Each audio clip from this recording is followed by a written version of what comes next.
20.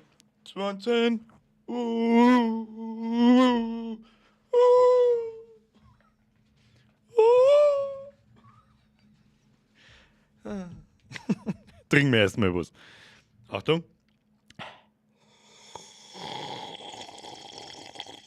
Wir schmeißen da schon wieder Schmiedi wahrscheinlich, oder? Schmiedi! Schmiedi, mir ist dir, habe ich. Achtung. Habe! Evans! 1 Bierger an einem verfickte Scheiße, das ist immer noch genauso heiß wie gestern da herin. Ich sag das, was es ist. Zauberhaften Montag, 20 Uhr. Wer ist da? Ich bin da, das muss lange. Jetzt, bevor die Leute vielleicht wieder eskalieren, scrollen wir mal auf, hauen wir erstmal habe die Ehre in den Chat hinein. Habe die Ehre an den Nino, an den Niederreiter, an den Stadion, an den Kaip, an den Herrn Klein, an den Werber von den Bruckner, an den kann ich mir nicht lesen. Bier, du asozialer fetter Hurensohn! Nein, Schluss! Lebenszeug! Habe die Ehre Biergesauger als Video, das freut mich äußerst, da kommen wir gleich dazu. Bitte mehr davon, Hashtag Franziskaner Weißbier. Bei dir gibt es auch alle 2 Tage eine halbe, habe ich schon gesehen. Merci dir. Habe die Ehre an die 555 Nase, an den Flo, an den Feierhand, an den Forest Squad, an den Stefan, an den Kleinen, an den Nino, haben wir schon gehabt, an den Skleratus, an den Benzi, an den Sattler, an den Bauer, an den Gersag, an den Bahnimpressionen, an den Baumgarten, an den habe ich nicht schon gehabt. Ich weiß nicht. Opa!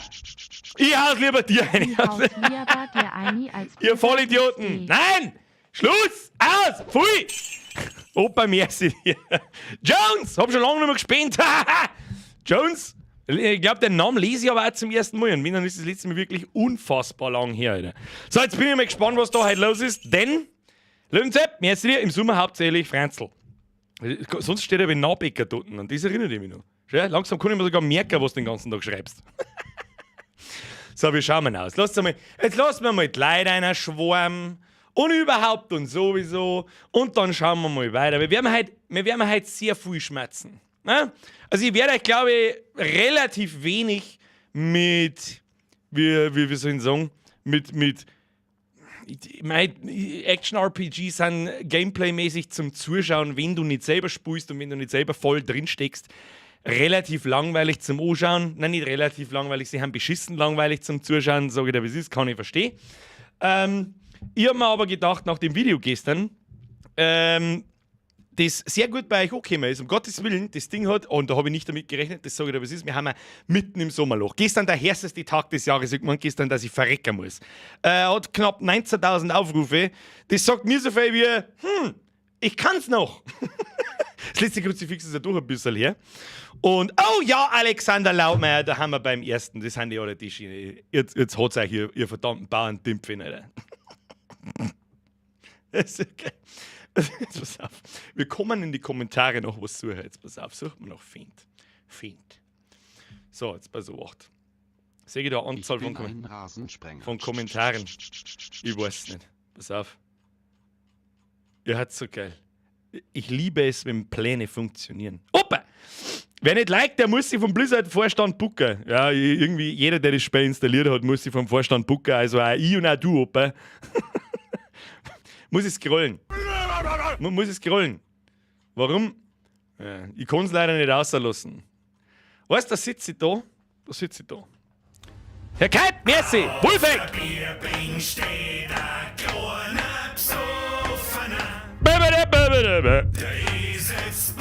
Und Horst Wolfeck. Und wir wieder nicht angezeigt und keiner weiß warum. Herr Wolfeck, erstens gibt's, wenn es Kreditkarten gibt, auch Kreditmaps. Da hast du lange überlegt, sag das, was es ist. Zweitens, quasi Counter-Statistik brennt. Oh ja, die Kantheit, Alter, die geht halt ganz anders steil. Drittens, grüß ans voll Erinnerungssquad. Grüß zurück an, ich bin ja der erinnert werden muss. Merci dir. 800% Value! Ich muss spenden, sonst verliere ich ja Geld. Leute, jede Spende von euch 800% Zusatzwert. Du verlierst das Geld, wenn du nicht spendest. Ja? Ja? So schaut's nun mal aus. Ruhe ist jetzt nicht. Ohne Scheiß. Da sitze ich da. Ich sitze da. Ungelogen, ich hab so viel an dem Video gewerkt. Vor allem am Skript, wenn man so will. Ja? Es schwierig war. dieses Thema, erstens, wie gehe ich das überhaupt an, dass ich euch verdammte Bulldog- und Bauerntimpfen auch erwische. Ja, weißt du, was ich tue? Fang's einfach mit irgendeinem scheiß Bulldog-Scheiß an. Und dann findet euch halt, dann weißt du was, da schreibst Nasenmann, Schnauze jetzt! Kruzifix, ich verzeih grad was! Du denkst am besten an Doomslayer auf Immortal Hetzen. Schickst du mal einen Doomslayer vorbei, der nimmt die nicht verlängst gleich mit. Merci dir, Wurzelsepp, merci, Dankeschön! Dankeschön, Bussi Nussi. 800% Zusatzwert, Herr Kulzer! Leider zurück aus Show, der hab ich mitgekriegt. Ich habe ein sehr schönes Elchfoto auf deiner Timeline gesehen. Opa!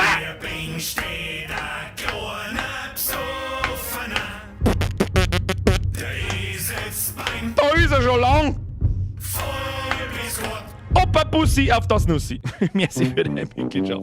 Leute, ist gut jetzt. Uzi! Activision schafft es nur, dass Blizzard zugrund riecht. Das ist schon, den Punkt haben sie schon übersehen. Hauptsache divers. Habe ich auch lange überlegt, ob ich das ins Intro einbaue oder nicht. Habe ich lange überlegt, weil man denkt, oh, ja. Man merkt, dass die Grantler mit mein Kruzifix, diese Scheiß Mitgliedschaft, scheiße, die eine halbe Minuten dauert. Und jeder seinen Scheiß da 100 Mal retriggern kann. Ich kotz! Apropos, eine Mitgliedschaft hat übrigens 1600% Zusatzwert. Du weißt das bloß nicht. Flo, merci dir! Mr. Entertainer, merci dir! Uzi nochmal, man merkt, dass die Grattler mit ihrem Pay-to-Win ganz schön aufgeregt haben. Grau wärst, Hashtag Carport. Das nächste Mal, ich tue mir meine Haare jetzt dann aschblond färben. So, nochmal, darf ich jetzt fertig schmerzen? Dankeschön. Jetzt pass auf. Sitze ich da? Ich habe wirklich sehr viel Zeit investiert in dieses Skript. Die ganze Woche, um genau zu sein. 23 Mal umgeschrieben, neu angefangen, Sachen am Eigrut. Auf der Bierbing steht ein kleiner Psoffener. Kabatchef. Und los. Der sitzt Bein. Voll bis Gott. Rest in peace, Mr. Headphone User. Ja, freilich, nochmal ist wurscht. Haben wir's ja. Achtung! Je mehr Mitglieder, desto mehr Zusatzwert. 1600%! Du verlierst das Geld, wenn du kein Mitglied bist. Und neben der Mitgliedschaft, wenn es so auffährt, ist rechts daneben Kaufen-Button für mein Merchandise auf biergerwehr.de. Ja, ist gut! Ist gut! Leute, Dankeschön! Dankeschön! Bam, bam, bam, bam, bam, Dankeschön! Bam, bam, bam, bam. Dankeschön! Bussi Nussi! Ist gut! Auf der Bierbing steht ein kleiner Psoffener. Der ist jetzt Bein. Oh, ist gut! Ja, jetzt chillt's. Kite, merci, Seba, merci, Luki, merci, Marasep, merci, Leon, merci. Sag mal, wie viel Leid, was ist denn jetzt wieder kaputt? Foxy, ich hatte keine Zeit für dein Trivia, es tut mir leid, lese ich nachher. Mr. Entertainer, Kabersteff, welcome to the squad. Kann man jetzt seit Kruzifix endlich schmatzen? Oder bei mir ist übrigens auch Pay to Win. Ist free to play. Aber natürlich 1600 Zusatzwert pro Mitgliedschaft. Das ist egal. Am besten machst du gleich 2. Du kriegst natürlich nach Adam Riese 40.000% Zusatzwert. Du weißt du selber, was es ist. Ja, es eskaliert jetzt sowieso. Was soll ich denn machen? Das dauert nur eine Viertelstunde. Ich sehe es ja da. Ja, ich gehe dabei. Bis später. Okay, bye.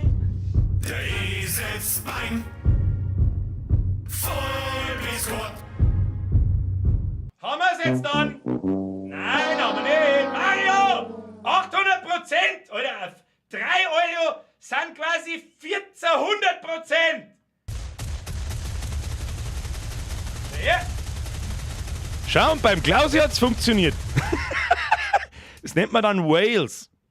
Werde ich euch heute auch aufklären drüber. Wenn man mich, Leute, bitte reißt euch zusammen, bitte. Aber ist gut jetzt, okay? Ist gut jetzt. Okay? Klausi hat 20er ist 2, ich weiß nicht, was die Scheiße soll. Ich weiß nicht. Ich kann nicht, ich darf so gerne was erzählen. Und Punkt 10 nach ist der Donation Sound aus. Ist mir wurscht, wie lang die Schlange ist. Ist mir wurscht, heute gibt es so viel zum Schmerzen und ich hab das Gefühl, keiner von euch. Ich hab gesuffa, das ist gut. Andere egal, sich vor Lachen auf dem Boden ich hab gesuffa, ist andere egal, okay. Nimme, Mr. von Bavaria, merci. Herberge, welcome to the squad. Guten Klausi, Abend. merci. Mario, Bin merci. auch Mein mal Maker, wieder merci. da. Bin vor Kalb, einer Woche Seebauer, Vater Luki, merci. geworden. Rest, merci. Flo, Brauche merci. auch für Passt einen schon, merci. geilen Sonntag, Stream. Ruhe. Ich schalte jetzt dann diesen Retrigger von den Mitgliedern aus, weil das. Ich glaube, mittlerweile gibt es auf YouTube einen Hagel. Ich sag das, was es ist, weil das nur nervt. Ich sag das, was es ist. Oder wir machen mal einen Ton kürzer. Ich glaube, wir machen mal einen Ton kürzer. Ich weiß nicht. Schauen wir mal. Wir waren jetzt dran. Ich weiß nicht mehr. Diablo-Fan bin, OBAI kennt Flo, den merci Schmerz, dir. von dem Sepp, merci dir. Lieblingsspielreihe gefickt wird. Siehe Gears Ich of komm nicht mehr War. mit, Alter. Kommt keiner lesen. Auf der Bierbing steht ein kleiner Psoffener. Der ist jetzt beim Stelle fest, das Video von gestern hat auch 800% Zusatzwert.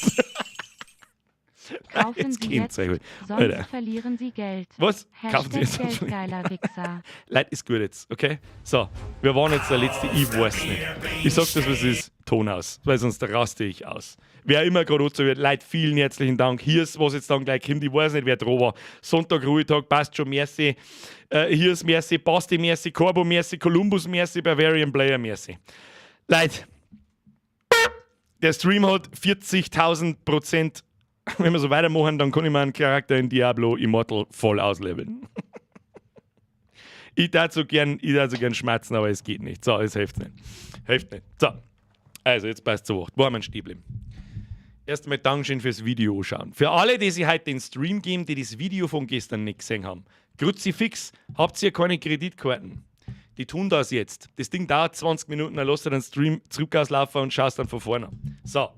Ich sitze die ganze Woche da, schreibe das, hat mir wirklich Mühe gegeben bei dem Skript. Sehr viele Sachen gestrichen, 100.000 Mal geändert und was weiß ich. Für mich fühlt es sich so an, als hätte ich meine verfickte Doktorarbeit abgeliefert. Ja? So. Jeder zweite Kommentar. Jeder. Das ist ja Tausende 50er. Scheiß mich an, was für ein scheiß behinderter Feind, Alter. Und ich, ungelogen, an dem Tag, wo ich das Video zusammengebaut habe ich noch mit jemandem geschmatzt so. Ich sag das, wie es ist. Ich sage im Video, es ist ein 313er Feind, ich tue einfach irgendwann rein. Und weißt du warum? Weil Kommentare Algorithmus triggern. Und ich glaube wirklich, ein Drittel von euch Spackos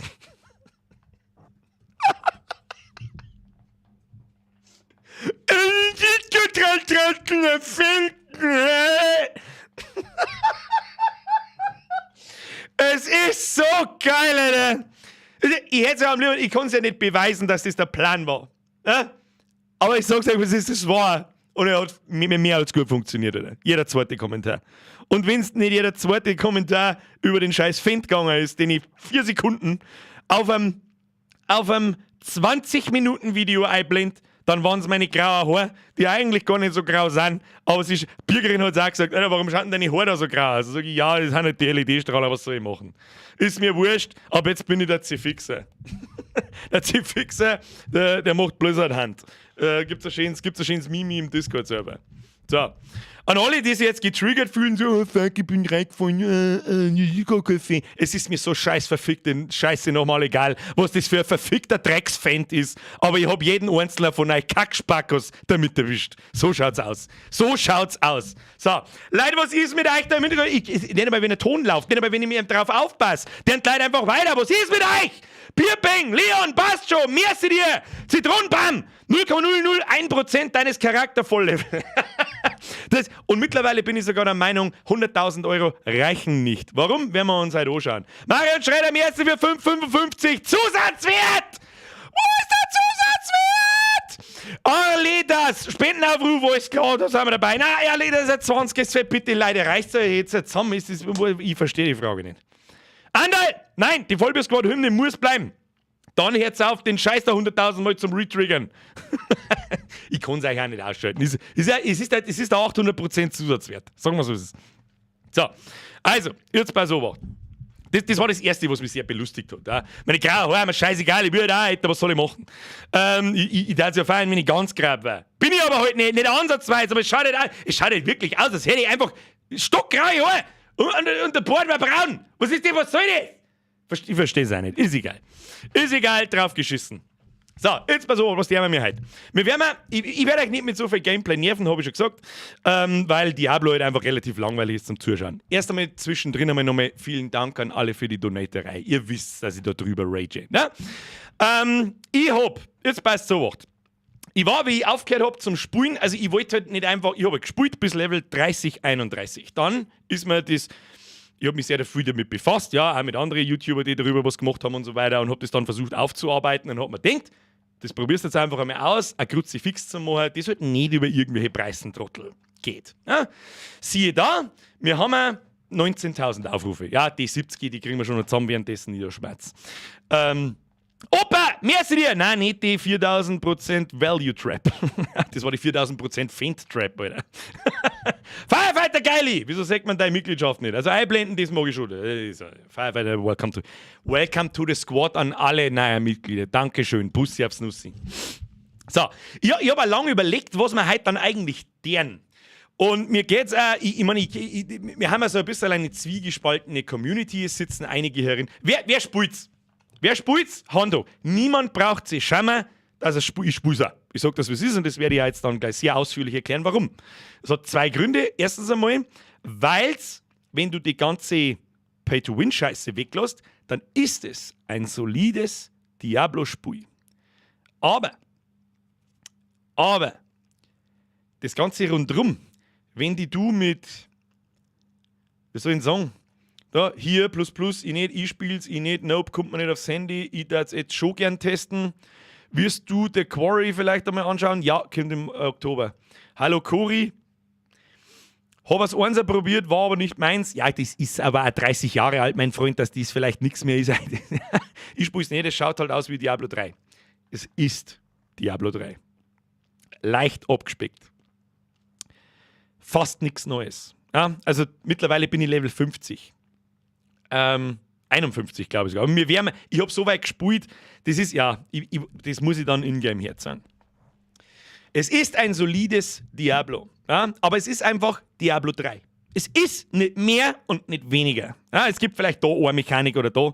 Und mit zigtausend Währungen zugeschissen, das habe ich zu dem Zeitpunkt, wo ich das Video geskriptet habe, ja, und dann gemacht habe und geschnitten habe, habe ich das noch nicht gewusst, weil ich nicht so weit war.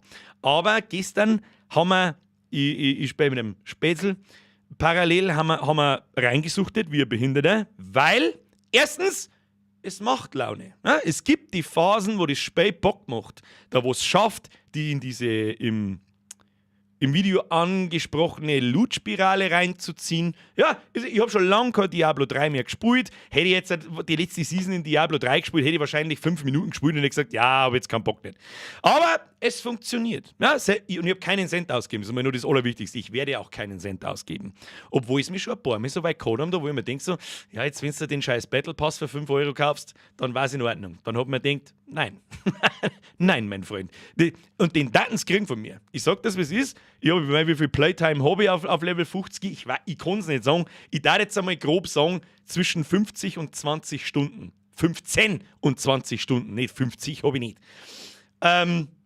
Und dann, wenn ein Spiel gut ist und ich habe Spaß gehabt, dann habe ich kein Problem damit, dass man da mal 5 Euro eintut oder 10 Euro oder was auch immer.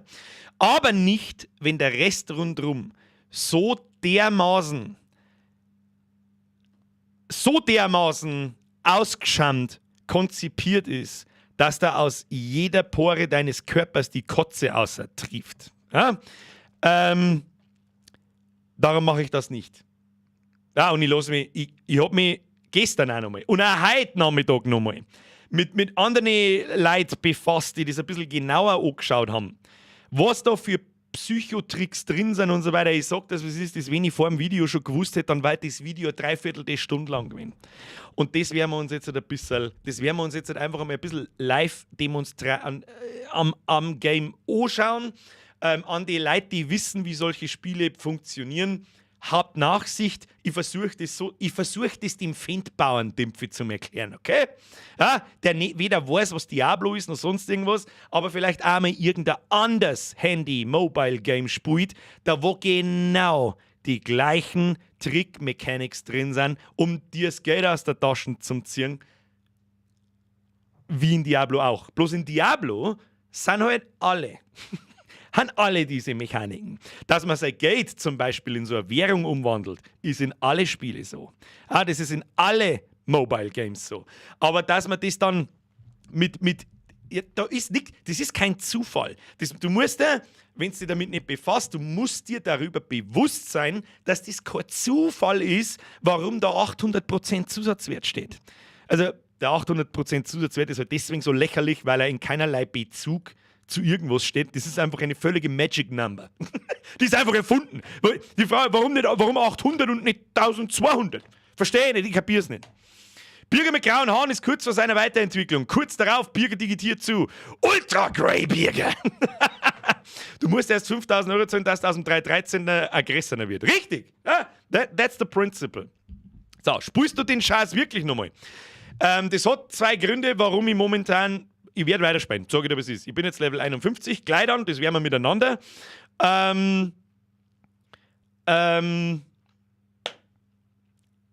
Scheiße, jetzt hast du mich aus dem Konzept gebracht. Wo waren wir?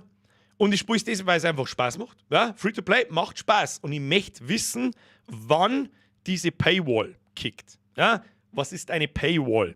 Das heißt, du kommst ohne Geld zum Zahlen vorwärts. Ja? Das müssen sie so machen, weil sonst, was soll denn das sonst? Du kommst schon vorwärts, die Frage ist aber halt, wie. Und im Video habe ich es erklärt, ab Level 30 ist die Story-Kampagne vorbei. Und dann heißt es ganz stumpf, deine Hauptquest, deine Hauptmission, Aufgabe. Ich versuche das jetzt so allgemein zu erklären, wie ich kann. Und das ist jetzt der Teil, der nicht ansatzweise in das Video gegangen ist. Weil sonst müsste ich erklären, wie man die Gems aufwertet, wie man seine Items aufwertet, wie du in dem Spiel stärker wirst. Dafür haben wir diesen Stream und das werden wir uns heute mal ein bisschen anschauen. Ein bisschen Gameplay natürlich, was nicht schlecht ist. Ja, nochmal, das ist ihr It's a fully fledged Diablo Mobile Game. Das ist es auch, ja, aber mit dem Rundrum, du musst dich ständig mit Leid messen, die halt einfach vielleicht 5.000, 10.000, 20.000 Euro da einbuttert haben. Und trust me, das haben sie. Es gibt Leute, die haben das getan. Ich habe auch ein paar Links und ein paar Tweets rausgesucht, ein, zwei Videos ausgesucht, um euch bestimmte Dinge zu zeigen. Jetzt gehen wir einfach mal ins Spiel rein, weil dann ist wenigstens ein bisschen ein Hintergrundsound da. Das schaut mal überhaupt nicht. Und ja, Birger und graue Haare, Ultra-Instinkt. Ist das eine Fähigkeit von irgendjemandem, wenn er graue Haare kriegt? Ich bin einfach ab jetzt ein weiser YouTube-Papa. So schaut's aus.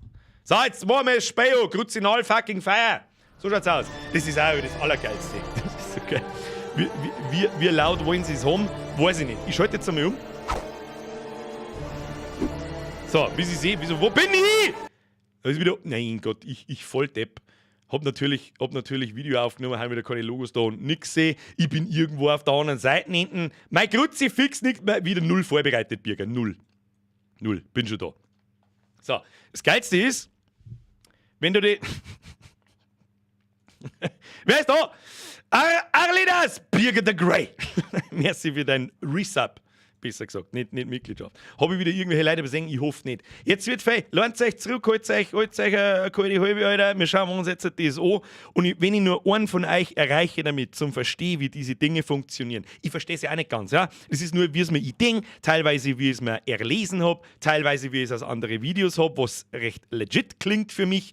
Und das versuche ich jetzt einfach zu vermitteln. Und wenn ich bloß einen von euch erwische, der beim nächsten Mal, bevor er auf 60 Kugeln kaufen, das ist kein 313 erfindt, kaufen, drückt, dann habe ich meinen Soll erfüllt. Und je mehr Leute das da mitkriegen und sich darüber bewusst werden, was für eine Verarsche das ist. Also das ist wirklich Next Level Shit, was in diesem Spiel passiert. So, das Geilste ist... Das da. Seit 2 Wochen ist das Spiel jetzt heraus. Dieser sogenannte PC-Port, den ich auch angesprochen habe, da wo nichts funktioniert. Ja, wir hatten das gemacht. Da, weiß ich nicht. An Praktikanten sein nachgebaut. Nein, das hat er jetzt nicht gesagt. Egal, auf alle Fälle irgendeine Freude. Brezelsalz! Welcome to the Squad. Merci dir, Maxi Dorn. Merci. Bitte reg dich mal richtig auf. Ja, Maxi Dorn, das wird wahrscheinlich schon noch kommen. Jetzt chill. Ich muss jetzt da erst mal reinkommen, muss selber wieder mir vor Augen führen. Das kommt dann schon. So. Dann kommt jedes Mal beim Spielstart, das ist das Erste, was du sagst. Ankündigung! Ankündigung wo? Wo? So. Gibt's da irgendwo Settings, wo wir klein reparieren? Nein. Locken wir uns einfach mehr ein. Foxy! Ah, verdammt! Oh, Punkt 1. Hättest halt einen Podcast mit Gästen im Discord drüber gemacht, um über das Thema zu reden, hätte ich Bock gewusst. Die da ich sogar einladen. Punkt 2. Erste Trivia war deine Fan-Statistik. Oh! Hast du ausgelassen? Da muss ich nachschauen. Aber ich finde, ich habe leider keine Suche in die Donations, die finde ich nicht mehr daheim nicht so fair, oder die finde ich nie wieder. Doch, da ist Trivia. Foxy. Dein Video hat 469 Kommentare, davon 22 über den Fan, das macht 4,69 Bulldog-Kommentare. Das glaubt nicht. Das glaube ich dir nicht, dass das bloß 22 sind. Nein, niemals. Niemals sind das nur 22. Das kann ich nicht glauben. Und ja, mein Charakter heißt übrigens Skeletto-Zens.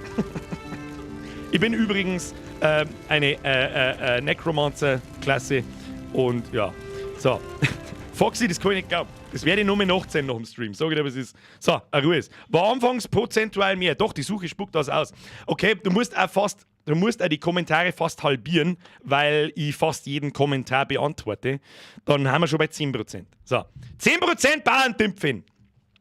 Totenbetörerin. Absolut richtig. So, jetzt Welt betreten, gehen wir rein. Los geht's. Schauen wir uns die Scheiße einmal an. Ich hab mich heute schon einmal eingeloggt. Leider, weil beim ersten Login, da wird dir so viel Scheiße um die Ohren geschmissen, Alter. Du hast das freigeschaltet, da tägliche Belohnung hier, das und was weiß ich für eine Scheiße. Ein paar Sachen habe ich auch schon eingelöst und so weiter und so weiter und so weiter. Kontrollier's halt gar, schreibt der Florian. Meinst du, dass ich mir jetzt seit 400 Kommentare durchlese und außer friemelt, wer blöd genug war, dass er auf den Feind reagiert? Ich weiß es auch nicht. Ist mir scheißegal, was das für ein Feind war. Von mir aus war es ein Deutsch aus Versehen. Das hätte ich eigentlich da sollen. Ah, das ist ein 313er Feind, du Bötel von einem Deutsch rein. So, wir haben da. Kann man die Scheiße jetzt da mal leiser machen? Leiser! Da! Ist dir was aufgefallen? Da sind überall so kleine rote Punkte. Ah, die habe ich natürlich im Video im Detail nicht beschreiben können. Roter Punkt. Ah, da ist irgendwas, da muss ich draufdrücken. Ja, was hat denn ein roten Punkt? Keine Ahnung. Franz, Sidewinder, was ist da los? Geh mir auf da jetzt. Grüß dich zurück. Bussi aufs Nussi, merci dir. Schluss jetzt mit der Donaterei. Ja, ganz blöd. Ganz blöd. Auf einmal ist wieder ein roter Punkt am Shop. Ja, warum denn noch gerade? Was habe ich denn schon wieder freigeschaltet? Ich weiß nicht. Ah, geh mal rein. Ja, wer hätte das gedacht? Ah Gott, der ganze Shop. Das habe ich vorher noch nicht gesehen. Wieso blinkt da jetzt auf einmal Feierrot überall? Pakete, Dienste rot. Da hinten blinkt rot. 800% Zusatzwert. So, was wir jetzt einfordern. Oh mein Gott. Dann kriegst du Gold, Staub und was ist denn eigentlich das da? Leuchtender Splitter, Aufwertungsmaterial, wird zum Aufwerten von Ausrüstung verwendet. Mehr erhalten. Schließ Dungeons ab. Ja genau, das ist eine absolute Lüge. Die Dinge kriegst du nämlich nicht, bloß wenn du Geld einwirfst. Aber sag's kaum. So, einfordern. Her mit dem billigen Scheiß. Shop-Counter 1. Weg mit dem Schund. So, und dann wird ganz subtil aus dem Kasten also ein Segen des Überflusses mehr erfahren. Habe ich aber auch im Video hergezeigt, diese ganze Kacke da. So, was ich nicht hergezeigt habe. Jetzt machen wir erstmal einen Sound leiser von dem Spiel, weil sonst kriegen wir alle einen Schlaganfall. Gesamtlautstärke machen wir mal auf 50. Ist das in Ordnung so? Wie ist der Hintergrundsound verglichen mit meiner Stimme? Ist das okay? Ist das okay so für euch? Bitte lassen Sie es mich wissen im Chat. Passt, schreibt der Dampfler. Das wollte ich hören, bin ich schon zufrieden. Wundervoll. Also, jetzt gehen wir da mal weg. Das erste, was mich auch schon mal Vollgas anfuckt, ist, da laufen andere Spieler rum in dieser Stadt. Ja, wo du musst dir so vorstellen, für die Leute, die es nicht kennen, du hast Map! Ja, und das ist halt die Hauptstadt, wenn man so will, und da haben halt NPCs, also Computerpersonen, da kannst du zum Schmied gehen und deine Sachen aufwerten, Sachen kaufen, was auch immer. Und da rennen halt andere Spieler umeinander. Einfach wildfremde. Und ganz ehrlich, das hat es noch nie gegeben in einem Diablo, außer du lotst deine Freunde zu dir ein, in deine Gruppe dann schon. Aber nervt. Sag ich dir, was ist. Und das hat einen ganz bestimmten Grund, warum das so ist. Weißt du, warum das so ist? Sagst du den Barbar, der da steht, der Nero, oder was weiß ich, Chroma, Nero, was auch immer, der schaut doch irgendwie cooler aus wie ich, oder? Also irgendwas hat der schaut einfach irgendwie cooler aus wie ich. Der hat so super coole, leuchtende Waffen und so einen Scheiß.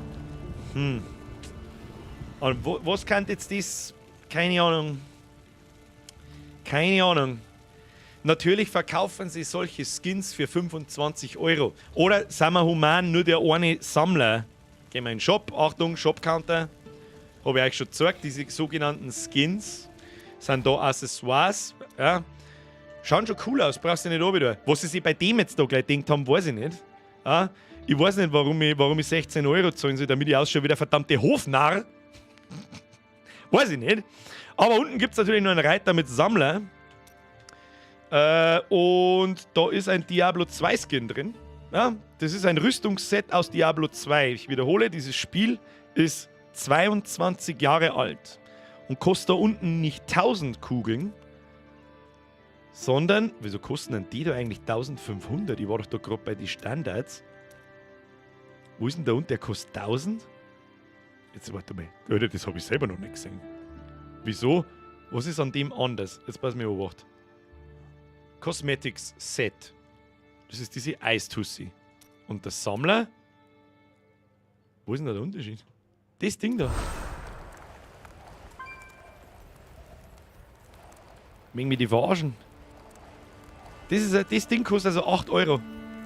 Im Ernst? Das ist der gleiche Skin, bloß für 1500 Kugeln. Ha? Okay. Das ist ein Portalskin, richtig. Was ist ein Portalskin? Pass auf. Wenn man... Was ist ein Portalskin? Wie zeige ich das jetzt her? Wenn man sich davor teleportiert. Zum Beispiel an den Punkt da. Teleportation. Jetzt aufpassen auf die Animation. Siehst du meine billige blaue Kugel da? Adios. Gesehen? Jeder aufpasst? Dann schaut die, wenn ich mir den Dian Skin kaufe. Achtung. Das Teil da schaut dann so aus. Für 8 €. Klasse, oder? Ah, spitze. Du verlierst sogar Geld! Wenn du den Standard-Skin kaufst, du Trottel! Habe ich gerade erst auch entdeckt. Ich sag das, was ist, ich hab's nicht gewusst. Bis gerade eben hab ich nicht gesehen. Ich hab gemeint, unter Sammler gibt's nur diesen Diablo 2 Skin. Und der ist halt extra teuer aus nostalgischen Gründen, keine Ahnung. Naja, egal. Okay. Wir brauchen eine Grundlage. Die Grundlage der Kosten in dem Spiel ist, da muss ich jetzt kurz auf Zeiten gehen, diese Währung. Habe ich euch gezeigt. Das sind diese sogenannten ewigen Kugeln. Da kosten 60 Stück 1 €. Der wir uns da schon hart so auf die Schnelle, ja, also natürlich kann man es ausrechnen, ist mir schon klar, aber auf die Schnelle aus dem Kopf rechnen aus, sofort, warum kriege ich jetzt da keine 100 Kugeln? Damit ich sagen kann, eine Kugel ist genau 1 Cent wert. So, genau den Grund, damit du, wenn du das gekauft hast, morgen vergessen hast, was es gekostet haben. Genau das ist der Grund, nicht mehr und nicht weniger. Foxy! War das nicht sogar Activision, die für einen roten Punkt in COD als Visier 5 € verlangt haben? Das ist eine gute Frage, das weiß ich nicht. Das weiß ich nicht. Ich weiß, dass in Call of Duty Warzone, es ist auch ein Free-to-Play-Game und das Beispiel habe ich oft in den Kommentaren gekriegt. Ja, in Call of Duty ist ja dieselbe Scheiße. Nein. In Call of Duty kannst du dir nur Skins kaufen. Du kannst da kein Aim kaufen. Du kannst da keine stärkere Waffen kaufen. Du kannst da kein weniger Recoil kaufen. Also du wirst im Spiel nicht besser, wenn du in Warzone Geld ausgibst. Hier aber schon. Weil ich kaufe mir Kugeln und dann kriege ich einfach mehr Items. Mehr Items, Gegenstände, mehr so Kristalle, die wir uns dann gleich anschauen. Bedeutet, wir stärker. Und hier gibt es einen PvP-Modus. PvP bedeutet Player versus Player. Das heißt, ich renne da nicht bloß umeinander und schnetzelt Monster, sondern ich spiele Spieler gegen Spieler. Und jetzt rate mal, was der 10.000 € Charakter mit meinem Charakter tut. Egal wie gut ich bin in Diablo. Der fickt mich halt so hart aus dem Leben, dass alles zu spät ist. So schaut's halt aus. Wenn du den Warzone Geld ausgibst, wärst du mit 5% mehr Coolness vom Hacker genosgehabt. Stimmt. Aber so 100%ig richtig ist es übrigens auch nicht. Activision hat ein Den Artikel habe ich jetzt nicht außer gesucht, ja, weil da war jetzt nicht darauf gefasst, dass wir über das schmerzen, aber das ist ein gutes Parallelbeispiel, warum mich das hier in einem Handyspiel, das in dem Moment keines mehr ist, sobald es einen PC-Port gibt. Ja? Warum mich das so triggert. Wenn sie unser Konsolen- und PC-Spielerschaft gefallen lassen würde, was die da abziehen, dann schwöre ich dir, hält mit Diablo 4 ein solcher Ingame-Shop vielleicht ein bisschen abgespeckt. Nicht ganz so krass, ja? Es ist ja auch völlig in Ordnung, die müssen ja irgendwo Geld verdienen. Das ist ja auch in Ordnung, um Gottes Willen. Aber halt nicht auf diese Art und Weise. Das probieren sie und zwar sofort. Das garantiere ich dir. Und wenn es dann keinen Shitstorm gibt, wie es ihn jetzt gerade gibt, obwohl man eigentlich nicht machen müssten, weil es ein Handyspiel ist. A mobile game. It's a fully fledged Diablo game. It's the full Diablo experience. Nein, ist nicht. Ist es einfach nicht. Wieso wird Diablo 4 free to play? Nein, wird es eben nicht. Das ist aber denen scheißegal. Und dann, die suchen gerade Leute, die ihren Shop konzipieren. Auf der Jobsuche-Seite. Kann jeder selber nachschauen. Außer er ist natürlich schon vergeben. Du kannst Gift drauf nehmen, dass Diablo 4 einen Ingame-Shop haben wird, der nicht nur aus kosmetischen Dingen besteht. Außer, und das ist meine größte Hoffnung, Microsoft übernimmt ja Activision Blizzard demnächst. Wahrscheinlich. Microsoft reißt das Radl rum und misst da mal ein bisschen aus, damit da Ruhe ist. Ja? Watson Donny, merci dir. Der Birger, das mit der Shop-Scheiße nervt mich bei COD aber brutal. Ich frage mich, wer braucht einen Rambo-Skin? Du, ich kann nur den Rambo-Skin haben. Ich habe auch nichts gegen einen Skin. Du weißt du, wie viele hunderte Stunden dass ich in Warzone habe? Ich weiß es selbst nicht, aber viele. Und wenn ich dann einmal, dann bin ich auch bereit. Weißt du was? Hey, für 100 Stunden, ja, da kann man sich schon einmal, da weißt du was, nimm einen 20er. Ist voll in Ordnung. Wir reden da aber nicht von einem 20er. Wir reden da von Tausenden, 100.000 Euro, wenn das überhaupt gelangt. Der Quinn69, den ich im Video erwähnt habe, anderer Streamer, anderer YouTuber, für die das Video vielleicht nicht gesehen haben, hat $10.400 ausgegeben und hat null, Achtung, von diesen Steinen da gekriegt. Null. Warum ich jetzt da 6 habe, das erkläre ich dir gleich. Ja, ich habe keinen Cent ausgegeben, kann man sie craften, kann man sie zusammenbauen, kann man sie, kriegst natürlich im Spielverlauf, kriegst du einen, um dir die Mechanik dahinter zu zeigen, kämen wir nachher dazu. $10.400 und nicht einen einzigen 5-Sterne-Gem kriegt. Das hat er so lange weitergemacht, bis er, ich glaube, 24.000 irgendwas neuseeländische Dollar ausgegeben hat, was bei uns umgerechnet 13.000, 14.000 Euro sind. Da hat er dann einen gekriegt, einen einzigen, einen 5-Sterne-Gem. Was das genau ist, erkläre ich euch gleich. Das ist der Teil, der nicht ins Video passt, weil da wirst du narrisch und ich glaube, das ist ja relativ trocken, aber für das haben wir unsere Streams. Dann hat er ihn gekriegt und dann habe ich das, warte mal, da muss ich jetzt direkt schnell nachschauen, habe ich mir das Video außer da, ja. Ich zeige euch einfach, was er gemacht hat, weil es einfach zu krass ist. Zu krass. Man kann dem Typen aber auch nicht besser sein, kann man nicht, weil er das aus Research-Gründen halt gemacht hat. Irgendjemand lädt mich schon wieder in irgendeinen Clan ein. Ich gehe in keinen Clan, los mich. Los mich, es gibt nur den Vollbier-Squad-Clan. Da muss man auch Geld zahlen, dass man Clans macht, die auf aber Socks kommen. So, jetzt pass auf. Monitor ganz. Achtung, Video. Da sind wir. Jawohl. Tono, jawohl. Schaut es einfach an, was er gemacht hat. In dem Moment, wo er den einen Stor gekriegt hat, nach 14.000 Euro, macht er, das ist übrigens der Quinn, macht er Folgendes. Fucking Blizzard.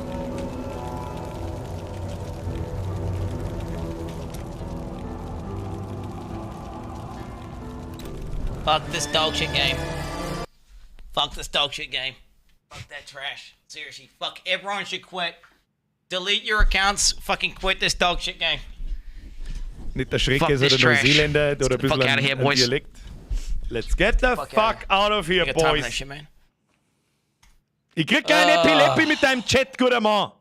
So schaut's aus. Alright, what are we actually playing though, seriously? So, mir ist eigentlich schon gar nicht mehr interessant. Er hat seinen Account gelöscht.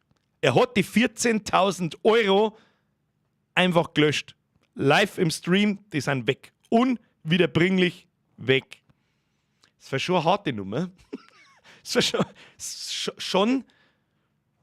schon eine harte Nummer. Muss ich sagen, harte Nummer, Alter. Rüberbleiben die Einladung dieses Clans für 10 Minuten blockieren und ablehnen. So, was ist mit dem Chat? Wie ist der Chat vor mir stehen? Wir sind die ganze Zeit voll abgegangen, vor mir ist er Ruhe. Na, jetzt geht's wieder. Oh mein Gott, ist der Chat jetzt ganz abgekackt oder was? Nein.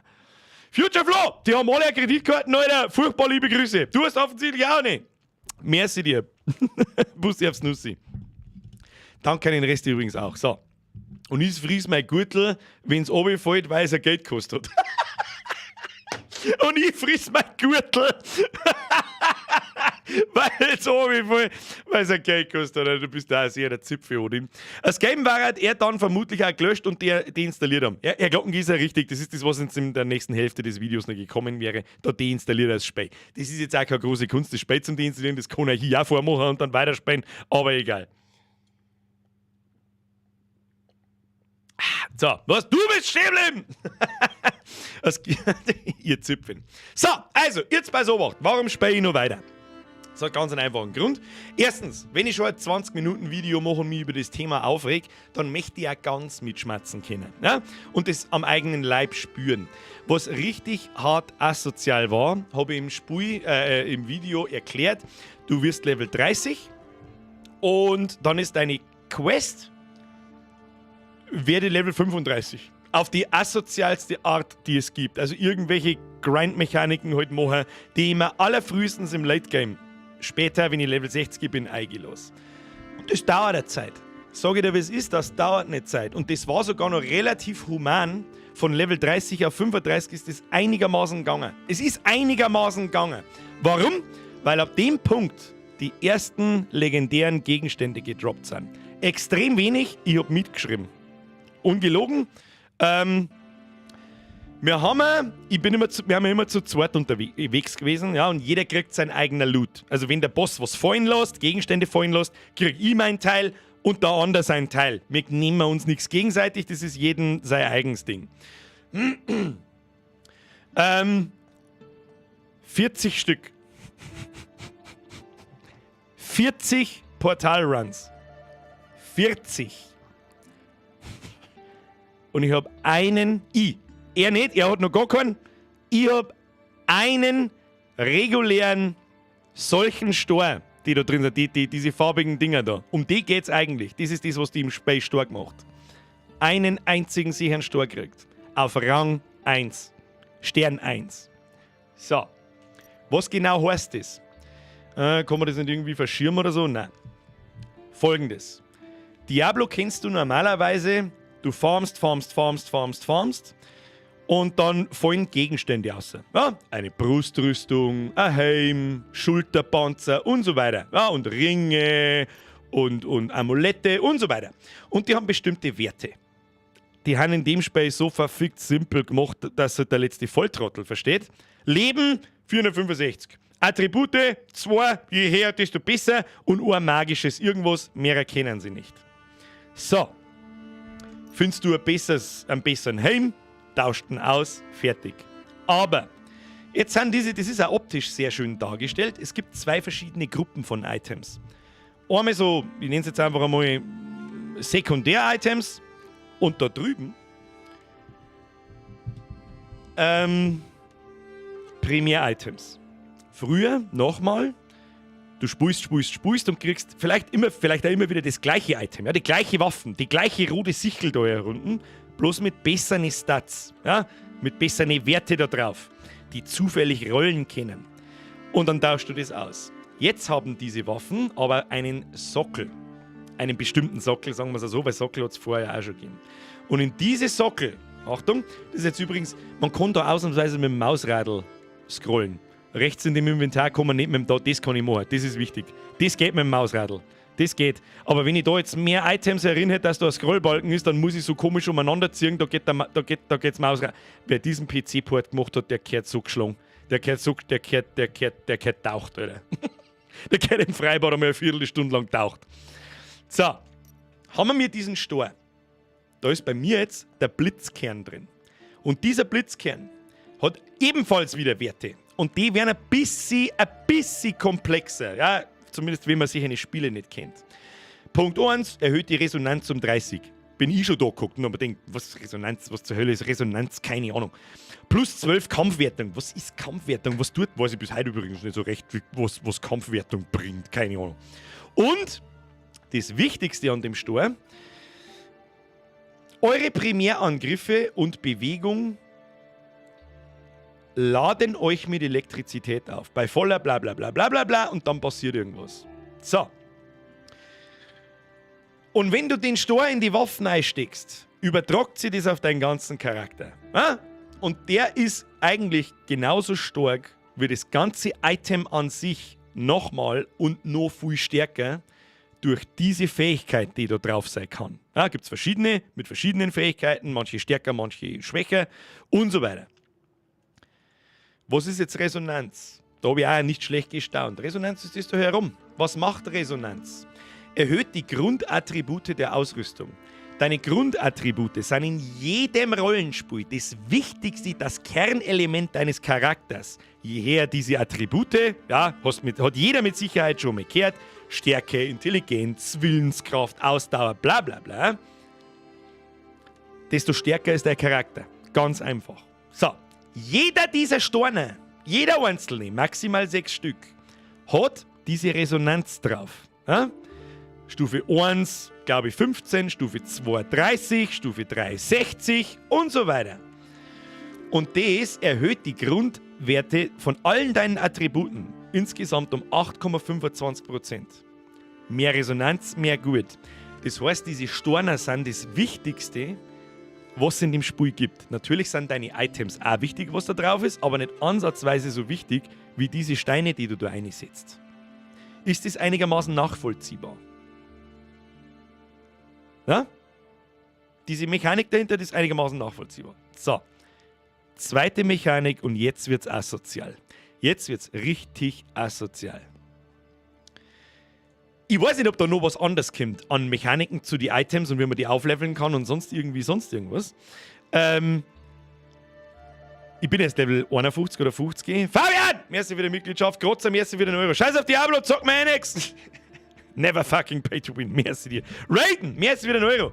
Gegenbeispiel, bei einem normalen Beispiel. In Monster Hunter hast du halt wenigstens noch mit dem Gear flexen können, weil du das hart erspielt hast. Aber die Scheiße kannst du da rösten, Blizzard. Das ist absolut richtig. Das war in WoW auch mal so. Das ist auch lang her. Lang her. So. Jetzt folgendes. Und von denen Stornen, ja, die droppen genauso bei den Bosse, wenn du was zusammenhaust und so, was die Kernspielmechanik in Diablo ist. 40 Portalruns. 40 Stück. Und ich habe einen bekommen. Einen. Und 40 stimmt noch nicht mal ganz. Warum? Weil wir mehr gemacht haben, die ich nicht mitzählt habe. Da habe ich auch noch keinen gekriegt. Und wie so ein Portalrun ausschaut, das schauen wir uns jetzt einfach mal an. Aber das Allerwichtigste ist, da ist dieses Portal, wo man aufmachen kann und dann diesen Run macht. Ah, jetzt gibt es ein bisschen Gameplay. Da stehen ja nur Typen davor, die irgendwie Geld ausgeben haben. Nur. Das da ist Battle Pass zeigt, das sind irgendwelche Bezahlrüstungen. Was ist mit denen? Was ist mit denen? Was ist mit denen Leuten? Ich kapier's nicht. So. Machen wir mal einen Portal-Run. Was ist das Erste, was uns auffällt? Was ist das Erste, was uns auffällt, wenn wir so ein Portal aufmachen? Ab in den Chat bitte. Ich weiß nicht, ob man es sagt.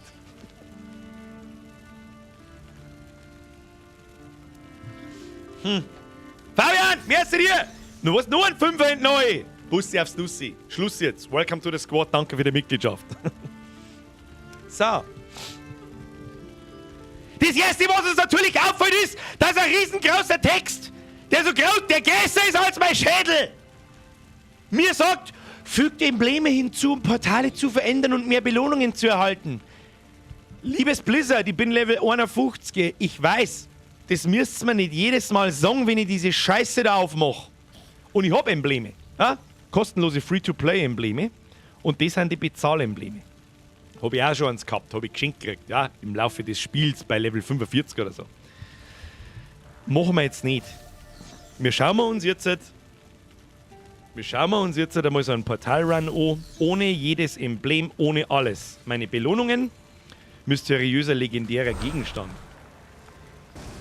Wie kann das sein? Der ist mir aber nicht garantiert, der ist zufällig. Das ist die Chance, seltene oder legendäre Ausrüstung zu erhalten. Die ist sehr gering. Alle 10 Runs, eins ungefähr. Dann kriegen wir natürlich Erfahrung und irgend so erlöschende Funke, wo ich bis jetzt immer noch nicht weiß, für was man die braucht. So, jetzt schauen wir uns einfach mal an, und das muss man einer lassen. Ja, kurz, das Hassauge geschlossen. Das Gameplay an sich ist halt einfach Diablo und es funktioniert. Ganz fucking einfach. Aber jetzt machen wir mal so einen Rift. Der dauert auch nicht lang. Braucht jetzt nicht der Volllaufer, um Gottes Willen. So, da bin ich. Da, Skeletor-10 mit meinen 4 Skelette. Ich habe noch einen Skelettmagier dabei und einen Golem und eine Leichenexplosion. Und da wurschteln wir uns jetzt halt einfach einmal so schnell durch, wie wir das kennen. So, Golem aus. Bang, bang, bang, bang, bang, bang, bang. Bang, bang, bang, bang, bang, bang.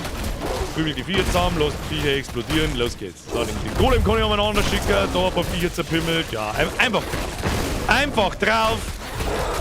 That's the game. Das mag für Außenstehende, die sowas nicht spielen, ein bisschen komisch ausschauen. Das verstehe ich auch voll und ganz. Das sind Elite-Gegner, genau die blauen Typen da, die sucht man natürlich. Hau das Klump zusammen, die blauen Kugeln müssen wir einsammeln und wenn wir genügend. Mal kurz die Mechanik erklärt. Dieser Rift funktioniert folgendermaßen. Das habe ich natürlich nicht im Detail erklären können, das ist eh klar. Da haben wir wieder beim PC-Port. Ja, da siehst du das alles auf Mobile. Der Text, wieso muss ich in der Textbox da drin scrollen? Was ist denn das für eine scheiß behinderte Drecksscheiße? Was soll denn das? Kann man nicht diesen Balken, um den Balken da geht's, kann man den nicht einfach irgendwo lose am PC-Port einblenden? Nein, ich kotze. Und da, das schaut ja wirklich genau aus wie Diablo 3. Schreibt das Species. Wenn euch jetzt nicht gesagt hätte, ich hätte jetzt in Stream eingeschrieben, Diablo 3, das hätte, keine Ahnung, das hätte, wie soll ich sagen, dann hätte ich gesagt, das ist Diablo 3, dann hättest du es geglaubt. Oder hättest zumindest 3 Sekunden braucht, bis du es checkst. So, da ist ein kleiner Balken. Ja? Da läuft Zeit ab. Das Ding da. Und der lila Balken im Hintergrund, das bin ich. Für jetzt Viech, das ich zusammenhau, geht der Balken weiter 4er und ich muss schneller sein als die Uhr. Okay? So einfach ist es erklärt. Das sagt man jetzt dann gleich. Hauen wir ein paar Viecher zusammen. Da, also mit dem Golem. Bam, bam, bam, bam, bam. Einfach alles zusammendreschen. Viecher, peng, peng. Oben mit dem Klump. Ja, auf der Minimap rechts oben. Es gibt übrigens auch die klassische Diablo-Map nicht mehr. Das durchsichtige Ding, das da einfach irgendwo umeinander rennt. Leider Gottes. Die gibt es nur noch rechts oben. Ja, wie gesagt, ist halt ein Mobile-Game. Für den PC hat man sich die Mühe nicht gemacht. Dann halt nicht. Oh, jetzt kriege ich tatsächlich ein bisschen aufs Mundi. Diese blauen Kugeln verlängern da links übrigens auch. Oder nein, Schmarri, das sind Erfahrungskugeln. Ja, egal, hab ich Käse erzählt. Mit jedem Viech, das ich auf alle Fälle kill, wird der Balken da links länger. Und wenn der Balken voll ist, dann spawnt ein Boss, der erscheint dann einfach. Und den hauen wir zusammen. In der Zeit. Und dann lässt er Gegenstände fallen. Und um die geht es uns natürlich. Ja, um stärker zu werden, damit wir stärkere Viecher zusammenhauen können und so weiter. Ganz simples Prinzip und es macht einfach Spaß. Es spielt sich cremig, wie man das von Blizzard kennt. Muss man ihnen lassen. Es spielt sich flüssig, es ruckelt nicht. Nein, es ist halt auch ein bisschen eine abgespeckte Grafik. Oh, jetzt bin ich gespielt. Ah, Gold einsammeln, Erfahrungskugel, gib ihm. Oh, da hat aber Fail, nicht? Das kommt uns gerade recht. Einfach zerpimmeln. Kriegst du den Epileppi und was mich auch so nervt, ist jede Textbox ist so riesengroß. Warum kann ich denn das für den PC nicht kleiner machen? Ja, ich sehe hier einen Scheißdreck vom eigentlichen Gameplay. Ich sehe einfach nur irgendwelchen Text und Mist, der mir einen Scheißdreck interessiert, wenn ich ganz ehrlich bin. Ah, Gold, einsammeln, bla. Fear not the end. Fear not the end. So, bum, bum, bum, bum, bum. Haben wir's gleich, Golem raus. Schädel eingesammelt. Oh, da ist ein Gelber, den Gelben müssen wir zusammen haben. Den Gelben, der droppt gern Gegenstände und normale weiße und blaue Gegenstände sind wichtig. Stirbt du Sau. Der Seefutz. Wunderschön. Jetzt ist der Boss noch nicht da. Doch! Jetzt ist der Boss da. Das ist der Boss. Jawohl. Einfach voll drauf. Jetzt habe ich natürlich Cooldown auf meinen Golem, was totaler Bullshit ist. Ich laufe ein bisschen davon. Zimmer der einfach eine ins Gesicht. Heilkugel nehmen. So, Golem to your face. Und dann ist gleich, dann ist gleich vorbei. Komisch Söllenviech, tut ich nicht runter. 20.000 Leben, 10.000 Leben, 5.000,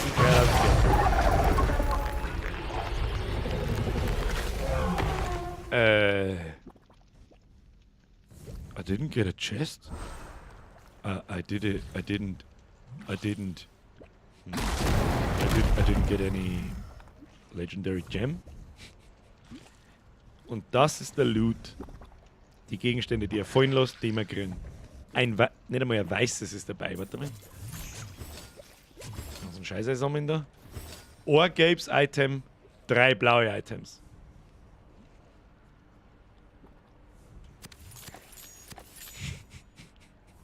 Ist nicht viel.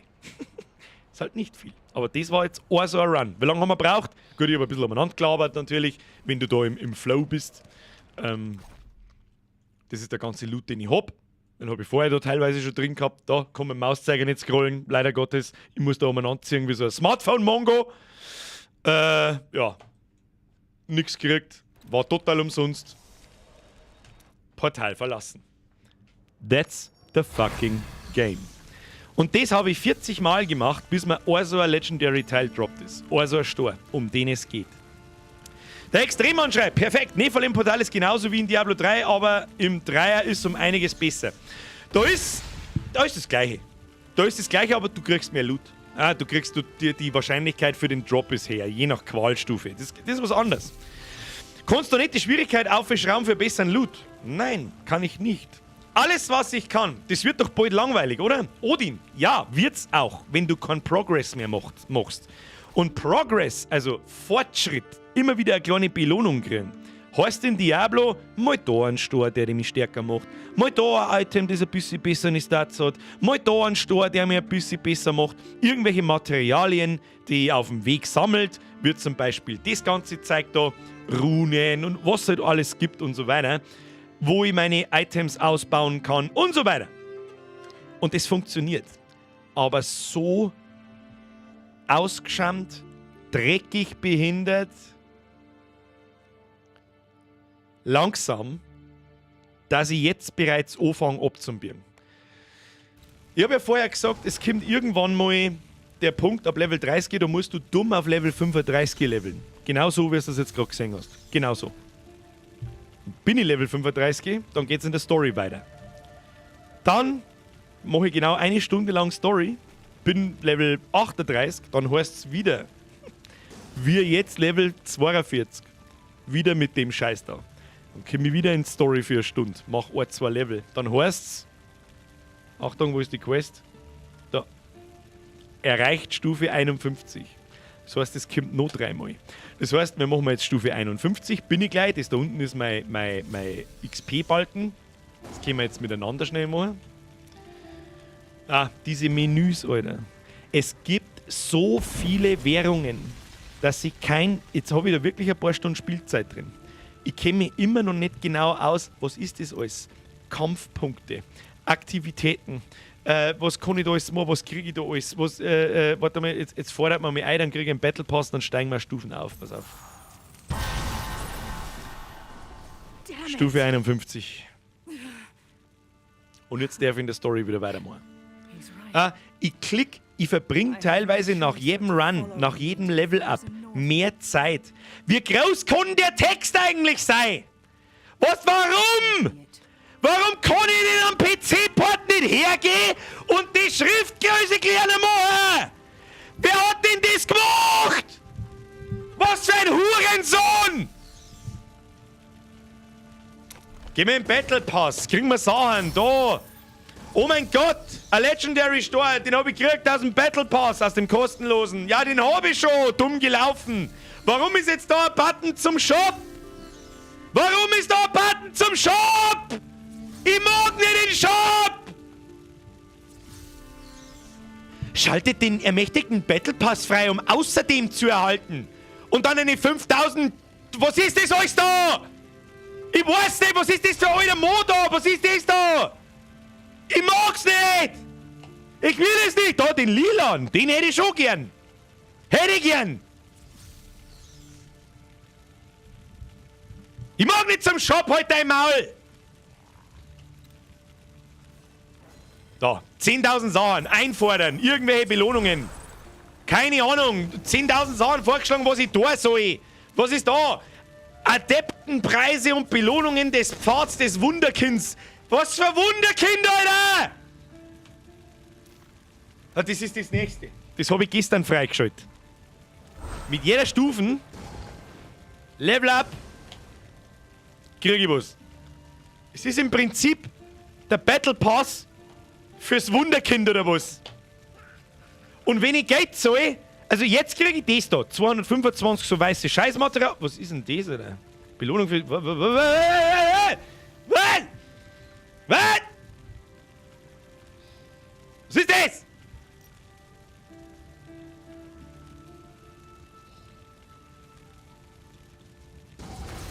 Ich krieg einen Gegenstand. Aber wenn ich jetzt Geld zahle, dann kriege ich halt noch so ein Emblem. Und was auch immer Skoria ist, ich weiß es nicht. Besucht einen Schmied, um sie für Höllenfeuer Skoria zu veredeln und euer Reliquiar der Hölle aufzuhören. Ich weiß nicht, was das ist! Ey, ich spiele schon seit 20 Stunden und ich weiß nicht, was es ist. Lass mich in Ruhe. Ja, ich nehm das. Was nehmen da? Ich weiß nicht.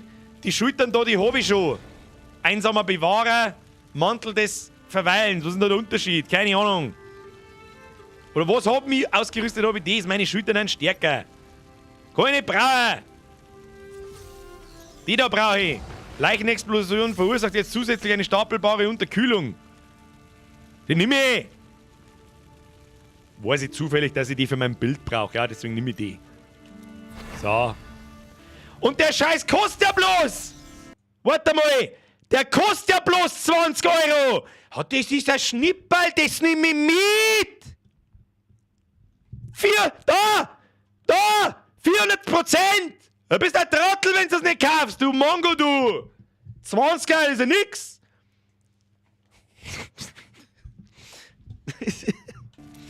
Es ist so krass. Es ist so, ich weiß gar nicht. Und das nächste. Hab ich auch noch nicht erzählt. Da ist unser Anfängerpaket mit 800% Zusatzwert für 1 €. Mit jedem Story-Abschnitt, den du spielst, schaltest du ein weiteres Paket frei. Und zwar die daneben. Ja, wenn du den Story-Fortschritt kriegst du alle 5 Level, kommt so ein Paket da hin. 1 €, 2 €, 5 €, 7 €, 10 €, die immer teurer werden. Es ist, also gut, wir haben ja da im Shop, das ist schon klar, dass da nur Sachen sind zum Kaufen, das ist mir auch klar, da sagt ja kein Mensch was, aber die Art und Weise, Embleme, da war keine Lüge, 1600, 10 Stück, die kannst du alle in ein Portal in einen Run reinstecken. Soweit bin ich noch nicht, ich kann bloß 3 einstecken, wie das mit den Zähnen geht, weiß ich noch nicht, das kommt aber noch, das habe ich in anderen Videos gesehen. 1600 sichere Kugeln. Da, 1600. Kosten, und wieder genau das, was ich gesagt habe. Du kannst dir diese 1600 Kugeln nicht genau kaufen auf einmal, sondern du kriegst 1650. Bleiben da 50 übrig, mit denen du nichts tun kannst, wirst indirekt wieder dazu gezwungen, dass du nochmal die Dinger kaufst. Das ist so frech. Mario, Zusatzwert! Das ist so beschissen frech, dass ich nicht weiß, was ich sagen soll. Und was mich am allermeisten triggert, diese Pakete mit diesen 800%, 570%, 460% Zusatzwert da rechts oben. Schauen wir uns das Paket nochmal an. 60 Kugeln kriege ich für 1 €. Und Waffe, das Inferno im Inneren. Das ist ein Skin. Ja? Deine Waffen schaut anders aus. Das ist eine digitale Ware. Die ist absolut wertlos. Sie ist absolut wertlos. Wo kommt dieser 800% Zusatzwert her? Normalerweise darfst du jetzt sagen, Ja, dann muss ja diesen Skin da, diese Waffe, die muss ja irgendwo einzeln im Shop zum Kaufen geben.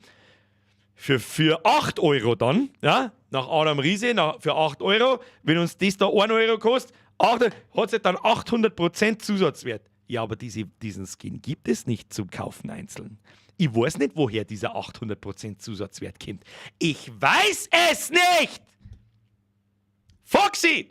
Mal was zum Nachdenken von jemandem, der Diablo 3 Casual Paragon 200 oder so gespielt hat. Wenn du deinen Char dann mit einem Vermögen auf Max gebracht hast, was dann? Gibt doch gar keinen Content, wo das noch relevant wäre. Das ist richtig. Was tust du denn eigentlich, wenn dein Charakter voll ausgelevelt ist? Was machst du dann?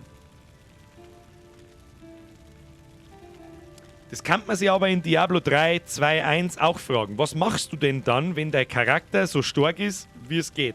Was machst du denn dann? Dann mache ich den nächsten. Das ist eine berechtigte Frage. Aber Diablo Immortal wird ja erweitert. Das heißt, wenn dein Charakter ausgelevelt ist, kommt einfach ein Content-Update und du fängst von vorne an. Das ist halt lächerlich. Ja? Aber ansonsten levele ich meinen Charakter für mein eigenes Belohnungsbewusstsein. Ja? Es ist halt einfach satisfying, schönes Gefühl. Hey, macht Spaß, da durchrasieren, ich will immer stärker. Das ist einfach schön, es macht Spaß und suchtelt so ein bisschen an. Aber ja, was soll ich da jetzt sagen? Ach, so wie bei WoW. Ja, ganz genauso. Diablo 3 in die Ecke legen, bis man wieder Lust bekommt. Ja, Yeshiro, absolut richtig. Habe ich genauso gemacht. Und ich sag das jetzt auch, wie es ist, ich habe keine Ahnung, wie viele 1000 Stunden ich in Diablo 3 habe. Ich habe ab Season 3 oder Season 4, glaube ich, habe ich jedes Mal competitive auf EU Top 10 gespielt, leider, ja, in der ersten Woche. Damit wir wissen, von was wir da schmerzen. Warum? Das war's für mich, ja, das bisschen competitive und so, dich mit anderen messen und was weiß ich.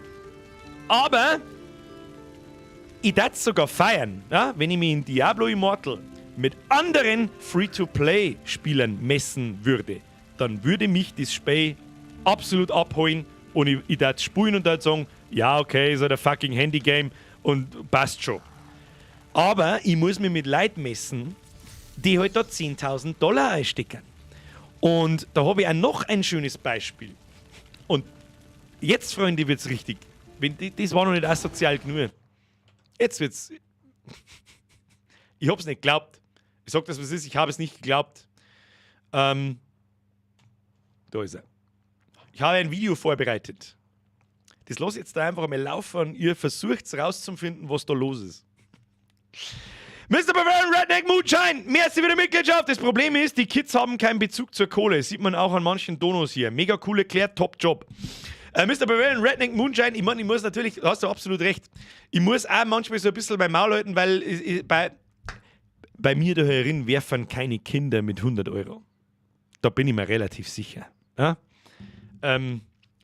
Aber vielleicht ist es auch mal vorgekommen. Ja? Ich weiß nicht, wie direkt und laut ich no sagen soll. Lass die Scheiße! So. Video. Einfach mal anschauen und genießen. Ist auf Englisch. Ja? Ihr müsst nicht zuhören. Nur schauen. Nur schauen. Fuck, ihr seht es gar nicht ganz. Birgit, du bist auch so ein Superheld. Dann machen wir jetzt einfach so. Seht ihr es so dann ganz? Kann ich das ein bisschen größer machen? Ja. Machen wir es so. Ist in Ordnung. Achtung. Kann man so machen? Ja, jetzt. Wunderschön. Ich lasse einfach mal laufen und ihr schaut es einfach mal. Ton.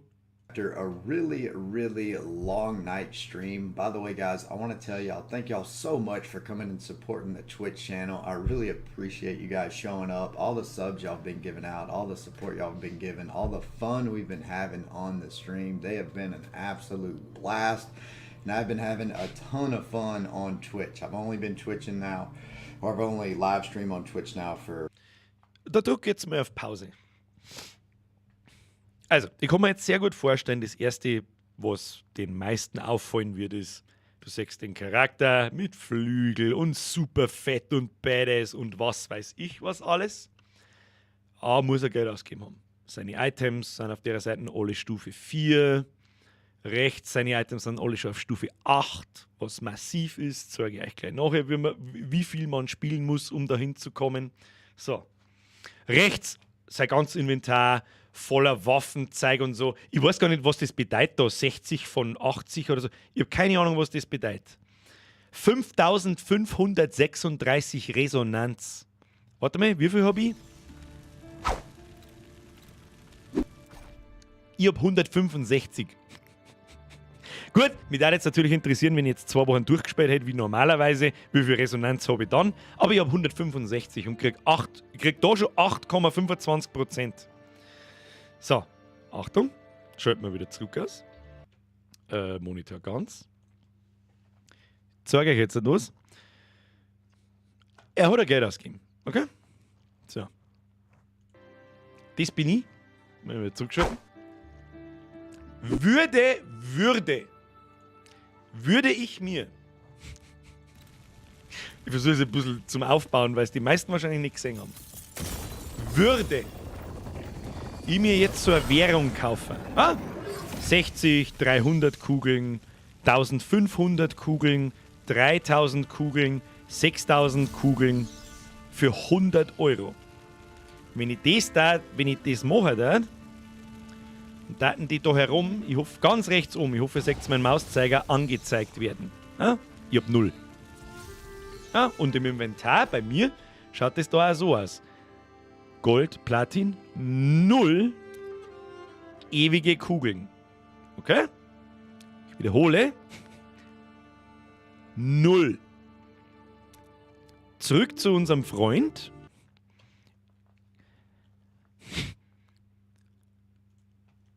For 5 days, and every single day has gotten better and better. The crowd's grown, and it has been a ton of fun. Was fällt uns like I auf? was saying. I wanted to make this video Da steht eine 1, specifically ein for Komma a lot of the und eine computer 2. haters. Und ja, that I've seen. A lot of dieses people that play N computer games are hating wie so fucking hard Malta! on Diablo Immortal.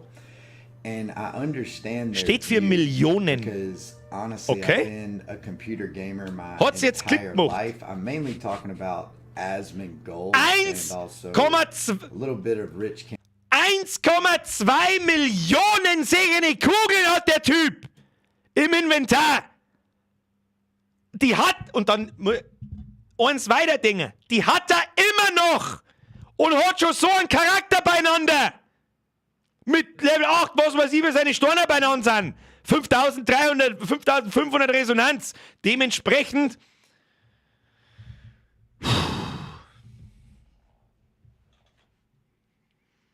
Haben wir das jetzt verstanden? Was da los ist? 17.000 €. Ihr habt es wahrscheinlich gerade ausgerechnet, oder? Sind 17.000 €. Und der hat ja schon welche verbraucht. Und wahrscheinlich nicht wenig, wenn ich den Charakter und die Items und die Storner und so anschaue. Alter, was kann ich für 17.000 € ist da? Wenn ich es drauf anlege, über ein Jahr lang leben. Da kann ich 2 Jahre lang leben davon. Da kann ich mir 3 Autos kaufen, wenn ich will. Da kann ich mir 4 Autos kaufen, wenn ich will. Oder ein geiles Auto kaufen, wenn ich will. Was ist mit den Leuten los? Was ist mit den Leuten los? Ich weiß es nicht. Nochmal, ich kann nachvollziehen, wenn man stundenlang Spaß mit so einem Spiel hat. Und dann ist es in Ordnung, wenn man sagt, weißt du was, ich kaufe einen Battle Pass. Da 5 € ist okay. War vielleicht sogar noch was. Was ist der 10er? Was ist denn der 10er? Ja, okay? Für stundenlang Unterhaltung, Entertainment, okay? Spiel selber ist nicht schlecht. Das Gameplay selber, das muss ich sagen. Das Gameplay selber ist nicht schlecht. Alter, aber warum tue ich das? Warum gebe ich 17 und wahrscheinlich mehr, ich darf jetzt mal auf 25.000 € oder 20.000 € tippen, warum gebe ich 25.000 € aus für ein Mobile Game?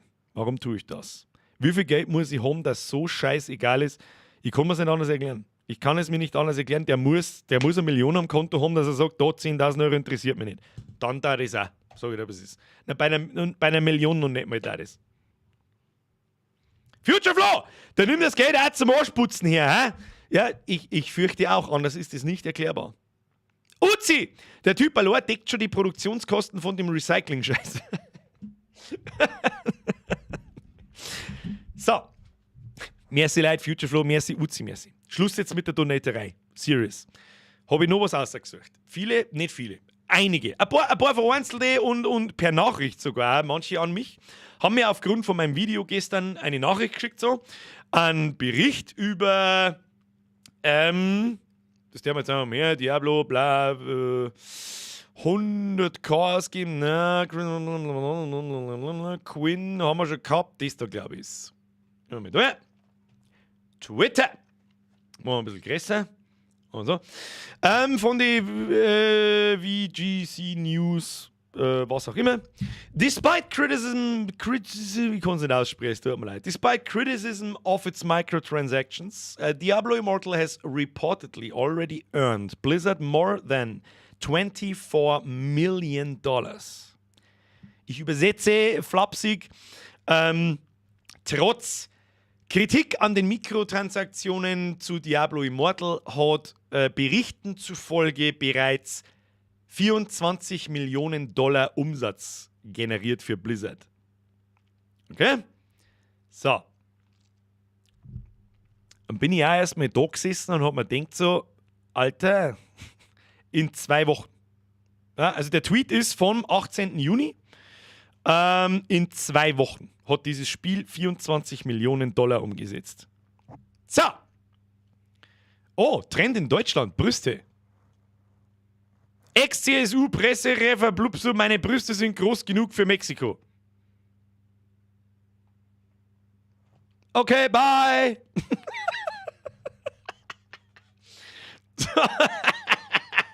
Ja, sorry. I was distracted by breasts. I was distracted by depth.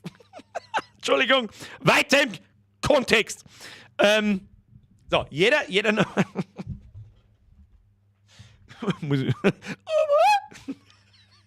Ja, ein paar Dämpfe, lass sich vom Fenster ablenken. Ich sag Brüste, I'm a simple man. So, Tetten übrigens. Ganz, ganz neu. Nichts mehr Depf, aber jetzt heißt Tetten. So, wo haben wir stehen bleiben? 24 Millionen. Moment, also dafür ist Twitter gut. Warum habe ich das jahrelang ignoriert? Ich benutze auch kein Twitter, ich sag das, was es ist. So, also nochmal, Konzentration. Konzentration ist... Oh, so, 24 Millionen, da waren wir. Klingt erstmal nach massiv viel. Dann habe ich es überlegt. Im ersten Moment, ja, so war ich, Alter, bitte nicht. Im zweiten Moment sitze ich da und denke mir so, Activision ist eine der größten Firmen in die USA. Ja, die machen Milliarden Umsätze. Moment einmal. Fucking 24 Millionen ist ein Witz. Glaubst du nicht? Ich habe da mal was vorbereitet, das ist ein anderer Tweet. Vom Skill-Up. Uzi! Bisschen Totten schauen, die alte tropft wie ein gesalzener Radi. Ja, ich hab bloß Depp gesehen, ich weiß nicht, ob die irgendwie habe ich im Augenwinkel gesehen, dass die 400 ist. Egal. Oh, bitte, kein... Diablo 3 made 210 million in its first 24 hours. Das heißt, Diablo 3 hat 210 Millionen Dollar gemacht in den ersten 24 Stunden. Das war vor 10 Jahren. Ziemlich genau 10 Jahre sogar. 2012 irgendwann. Das heißt, Blizzard hat sich hergesessen 5 Jahre lang an einem beschissenen, behinderten Mobile Game umeinander doktert. Das muss Millionen kosten und das gibt es nicht anders. Spieleentwicklung ist sehr teuer. Das ist ja ein Witz. Das heißt, die fliegen mit dir bis jetzt. Ja? Wer weiß, wie viel Geld das noch produziert, je länger das es läuft. Und wenn der Shitstorm, der durchaus über den Globus wandert, wenn der abflaut und so weiter. Aber bis jetzt schaut das gar nicht gut aus für fucking Blizzard. Sag ich dir, wie es ist, habe ich zumindest im Gefühl. Oder was meint ihr da dazu? Basti Hero! Ich bin der Basti und ich bin auch dabei. Schönen Abend euch allen, Basti. Merci für den Resub. Servus, Bier, kannst du meinen Freund den Weistel grüßen? Leo, schöner Grüß von mir an den Weistel. Hat der Leo gesagt zu ihm, wird halt schon oft da. Von den 24 Mille ist die Hälfte bestimmt von Streamen. Ja, wahrscheinlich. Wahrscheinlich ist die Hälfte, ja. In Proxy, naja, wenn 24 Millionen das Game spielen, muss jeder nur $1 zahlen. Du, diese 24 Millionen sind für Activision Blizzard. Für 24 Millionen steht ein Bobby Kotick nicht mal auf. Bobby Kotick ist übrigens der CEO von Activision Blizzard, ja, der Chef, wenn man so will. Selbstspieler schreibt gerade, Activision Blizzard hat im ersten Quartal 2022 einen Umsatz von 1 Milliarde US-Dollar gemacht. Im ersten Quartal. Nochmal, aufpassen, was ich jetzt sage. Activision Blizzard, der Diablo gemacht hat, ja, hat im ersten Quartal, Januar bis März, einen Umsatz von 1,8 Milliarden Dollar gemacht. In 3 Monaten. Das heißt, die 24 Millionen Dollar in 2 Wochen sind ein verfickter Witz. So schaut's aus. Das ist gut für uns. Das ist sogar sehr gut für uns. Mongo Opa! Kleiner nachträglicher Dank für das herrliche 20 Minuten Rant-Video. By the way, wieso heißen diese Zahlungen noch Mikrotransaktionen, wenn man da 100 Euro ausgeben kann? Das ist eine berechtigte Frage. Also, danke für den 5er, Bussi auf das Nussi. Das ist aber wirklich eine berechtigte Frage. Warum dann von Mikrotransaktionen und nicht mehr von Transaktionen oder Zusatz oder irgendeinem anderen Begriff einfach geben? Das hört sich an, als waren es kleine, viele Beträge, was durchaus einmal war. Das ist eine berechtigte Frage. Weil du immer nur kleine Beträge zahlst. Mr. Two-Face. Warst du da die letzte Stunde? Ich klick mal nochmal in den Shop ein, bloß für die. Hier, Währung, da. Kann ich Packerl für 100 Euro kaufen? Ist das eine Mikrotransaktion? Ich weiß nicht. Ich meine, mir geht es jetzt finanziell nicht schlecht, aber das ist noch keine Mikrotransaktion für mich. Ich weiß nicht. Das sind aber keine Dollar, sondern Lire. Ja, schön weiß ich. Mongo Opa, merci für den Hinweis. Da habe ich noch nicht darüber nachgedacht. Das stimmt. Soll halt verboten werden. Und ich bin übrigens auch dafür, dass die Scheiße verboten wird. Warum? Ganz einfach. Der Rest schreibt bitte nichts ein. Wer weiß nicht, was Lootboxen sind? Wer weiß nicht im Chat bitte rege Teilnahme erwünscht, um Gottes Willen, für das mache ich das da, um Leute zu erreichen, die nicht wissen, was das ist, aber vielleicht ihre Kinder sich eine Spiele spielen oder vielleicht irgendwann selber mal so ein Spiel installieren. Wer weiß nicht, was Lootboxen sind? Bitte ab in den Chat mit einem ich weiß nicht oder was auch immer. Währenddessen lese ich da den Zeig vor. Was ist denn da jetzt los? Foxy, Trivia. Immortal wurde größtenteils von NetEase, einem chinesischen Studio, entwickelt und ist eigentlich nur ein Reskin von Crusaders of Light. Richtig, weiß ich. Angeblich hat die Entwicklung rund 17 Millionen Dollar gekostet. Holla die Waldfee. Merci für, wieder was gelernt, Foxy. Danke dir. Hashti, merci für den Drilling. Der Herr Birgerson, der Herr Hashtison. Herr Prinz, merci für den Euro. Zumindest musst du keine Werbung schauen, dass du Belohnungen kriegst.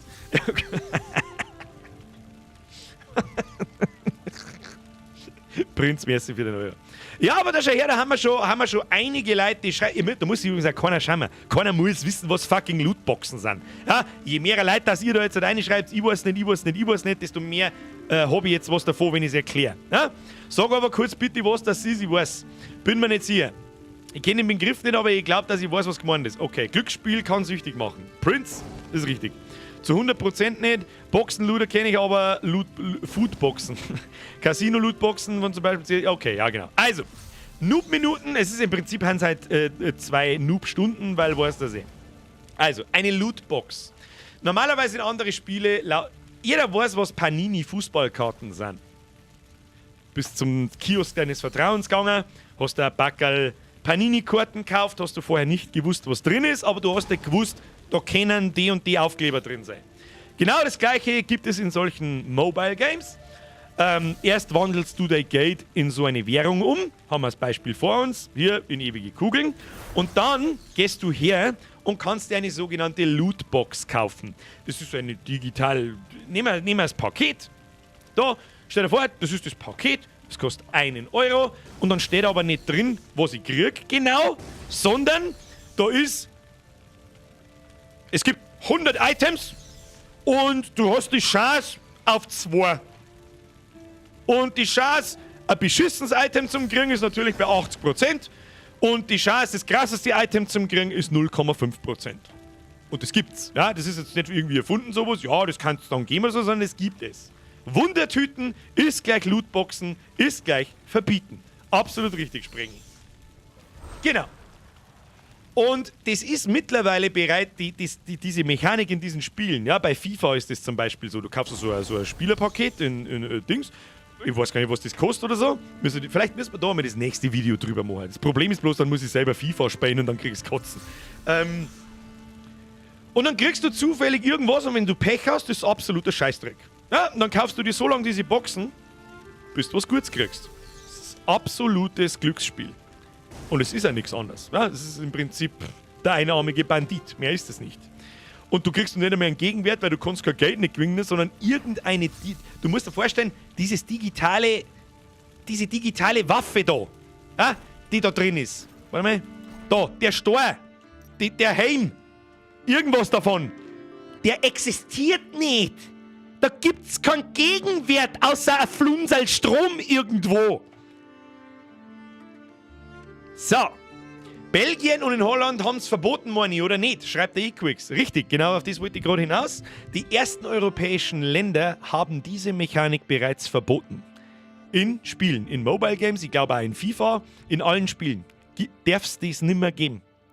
Absolut geil. Absolut geil. So, Guy. Ich habe außerdem gelesen, fast alle anderen restlichen europäischen Länder nehmen sich diesem Thema an. Sehr gut. Ja, aber was hat sich jetzt das Hause Blizzard gedacht? Wie umgehen wir das? Wie, es gibt in Diablo keine Lootboxen. Verstehe ich nicht. Das haben sie übrigens auch angekündigt.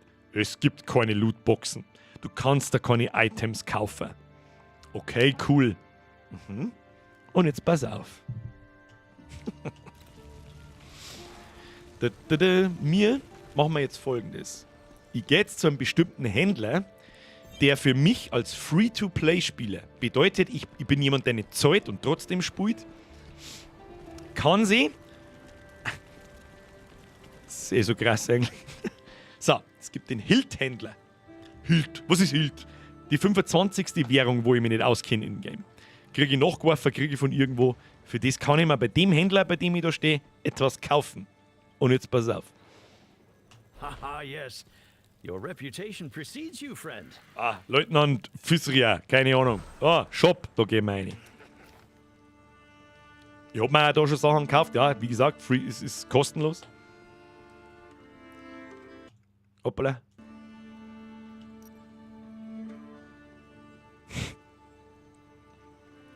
Gescheit lesen, auch das Kleingedruckte.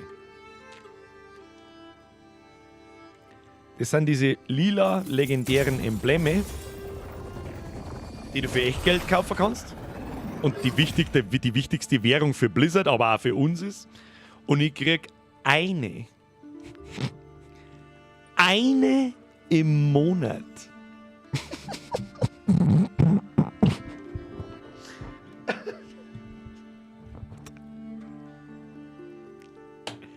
Eine im Monat. Ich sage noch nicht mal, dass wir eine am Tag nachwerfen sollen. Ja? Aber eine in der Woche, Alter. Hey, eine in der Woche, dann darf ich nichts sagen. Ja, und jetzt gehen wir doch einmal her und dann schauen wir, was das Ding kann. Legendäres Emblem, 1600. Ich habe gerade kein Geld ausgegeben. Das ist alles free to play. Du kriegst diese Währung, Hilt heißt die Währung, was auch immer Hilt ist, ich weiß es nicht. Und habe ich da herum, 4970. Diese Währung kriegst du, während du spielst. Ja, während du dahin spielst und diese Aktivitäten da machst und dann kriegst du so Belohnungen. Ich habe immer noch keinen Überblick. Da, zum Beispiel, ich habe irgendwas abgeschlossen, habe ich 50 Hilt gekriegt gerade. Ich habe keine Ahnung wieso. Mein Bildfortschritt. Keine Ahnung, ich habe 50 Hilt gekriegt, passt schon. So, jetzt haben wir das Emblem. Und das steckt man jetzt in so einen Rift und schauen wir, was passiert. Zurückreisen. Weißt du, was mir auch fast total genommen hat? Weißt du, was funktioniert? Ich markiere mir das Ding auf die Map, drücke auf Navigieren. Und er läuft einfach von selber, dass ich gar nichts mehr tun muss. Ne? Warum denn? Ich verbringe mehr Zeit in verfickten Menüs und in irgendwelchen behinderten Maps und sonstigen Scheiß, anstatt dass ich spui. So, jetzt geh her, machen so ein Ding, damit wir mal gespult haben. Ja, Blizzard, ich weiß, dass man da das Emblem einsteckt. Jetzt zeigt es mir jetzt mal. Ich hab schon 80 scheiß Rifts gemacht. Ich weiß es. Aber jetzt stecken wir mal so ein Emblem ein. Da. Legendäres Emblem. Blub, tippen. Da. Ich wird mit Pop-Up zugeschissen, noch und nöcher. Es nervt nur. Es ist so penetrant, lästige Scheiße. Es ist unnötig. Wo ist denn jetzt wieder hingekommen? Keine Ahnung. Mach da was, soll ich hintippen? Ja, steckt noch gerade eine jetzt endlich.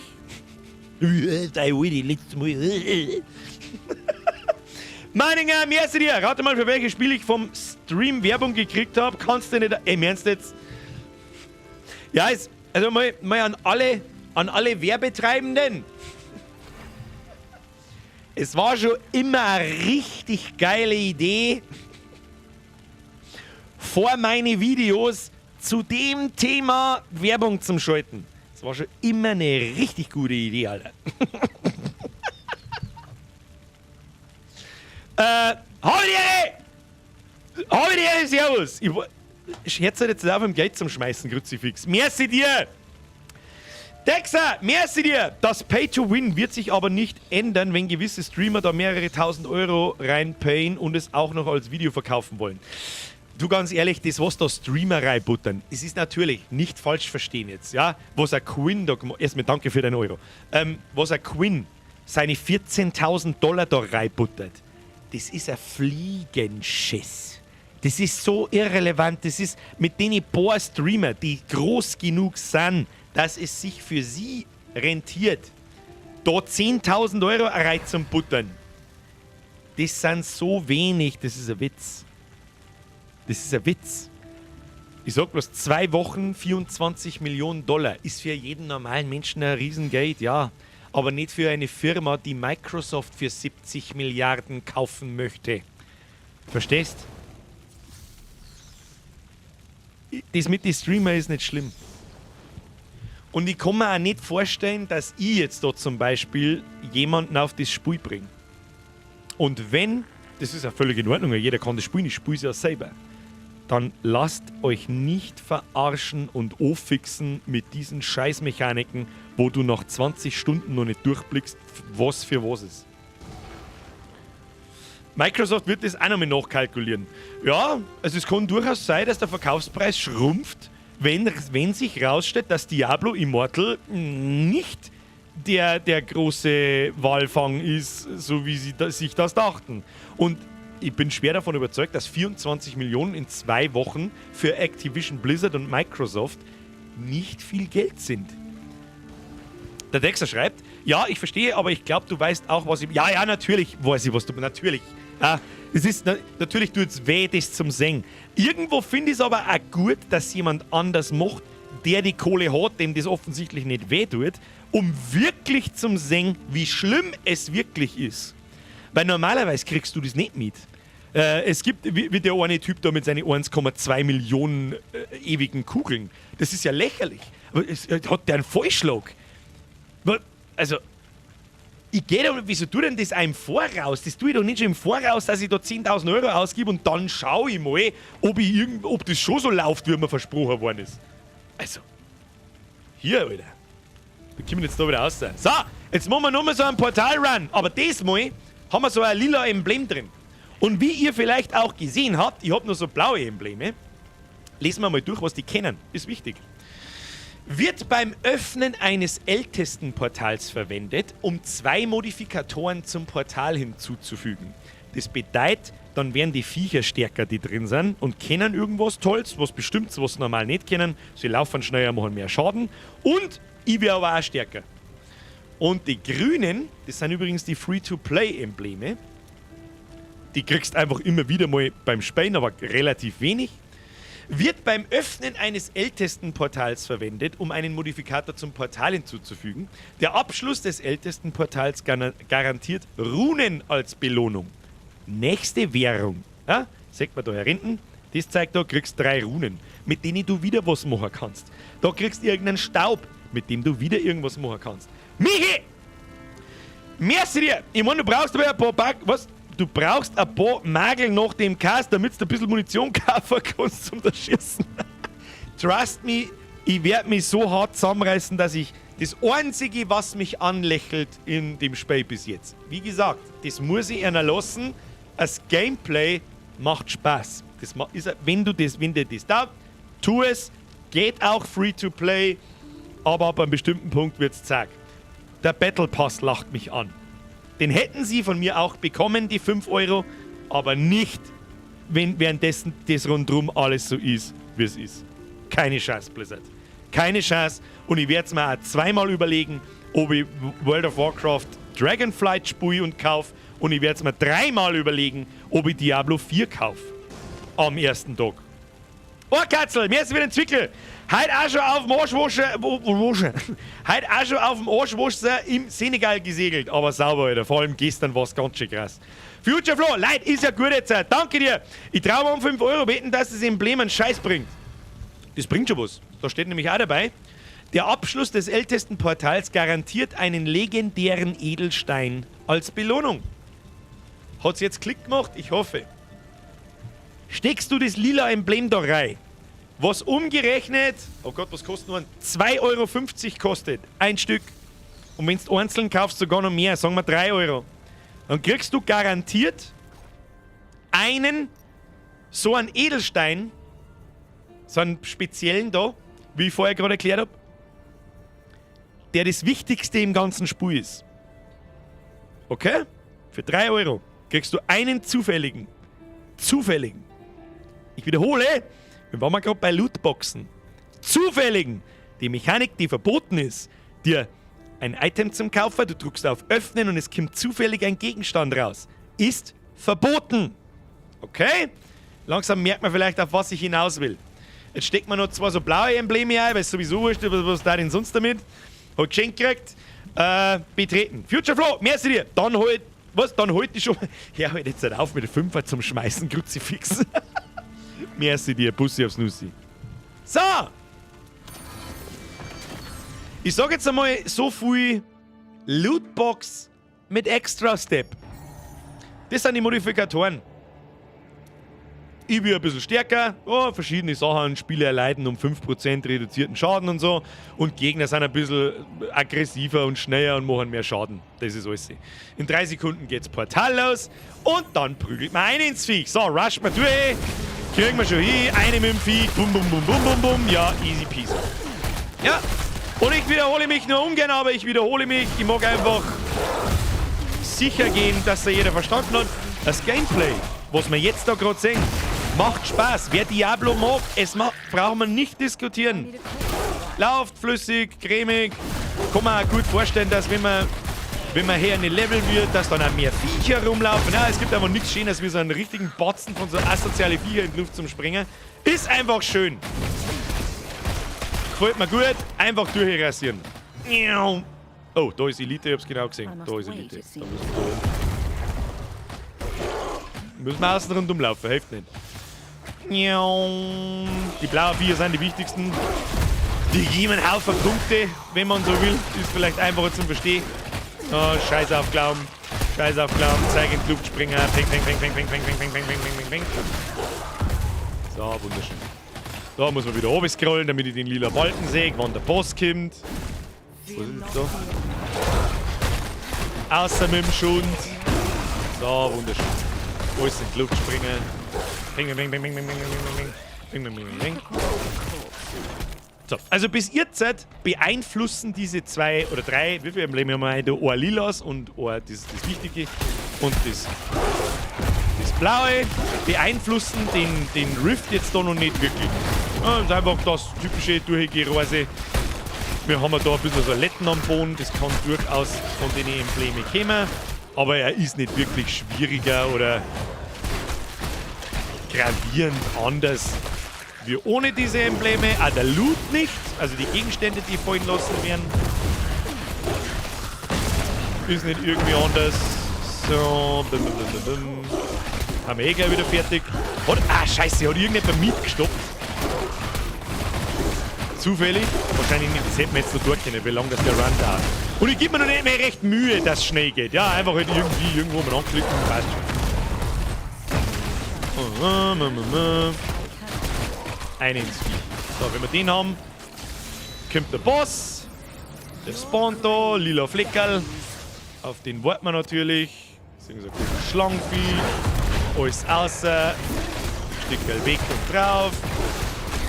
Heilen wir uns 70.000 HP, 60.000 HP, 40.000 HP. Geht ziemlich zügig. Einfach drauf, weil es will und er ist tot. So, und jetzt aufpassen.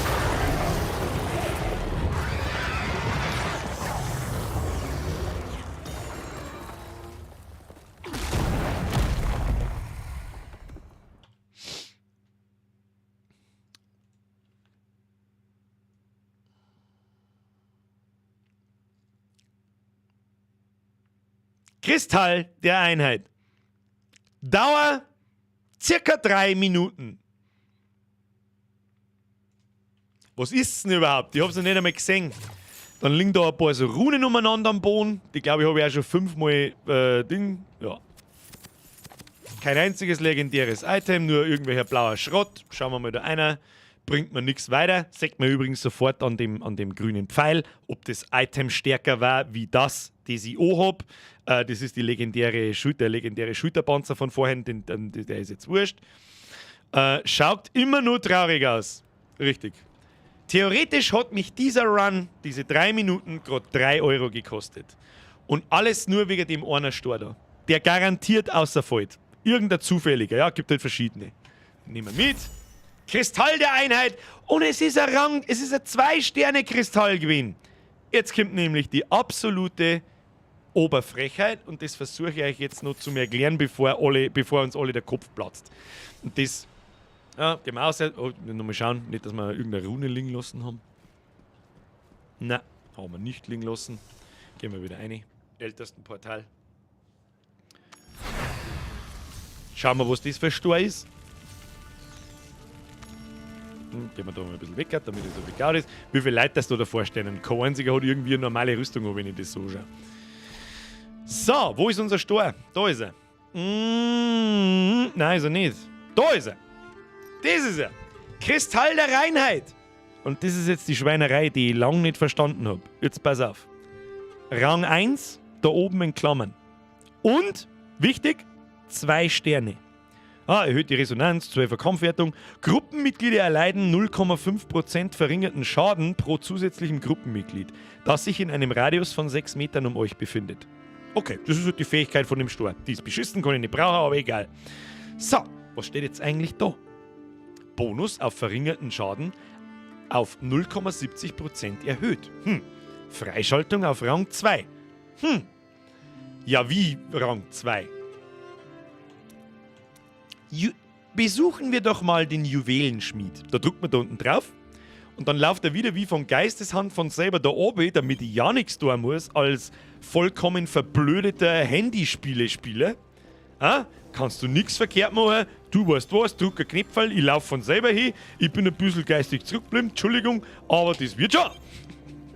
So, jetzt kannst du, und das ist jetzt die Spirale, warum du 10 Jahre Spielzeit brauchst, ohne Geld ausgeben, um deinen Charakter komplett auszuleveln.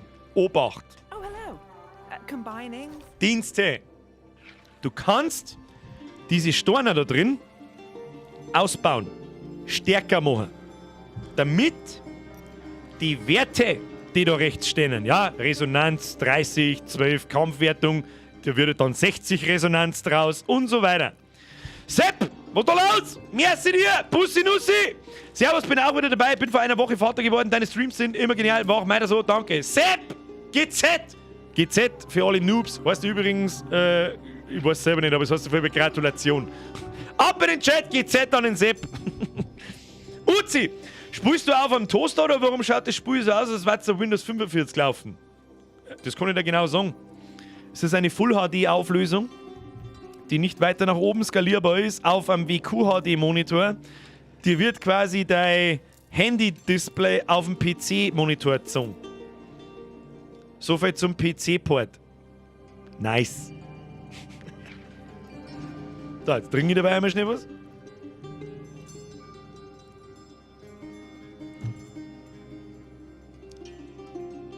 Wo waren wir? Wo waren wir jetzt? Will wir kurz reinrauchen? Wir haben gerade Gratulwunschungen im Chat drin. Genieße es, Sepp.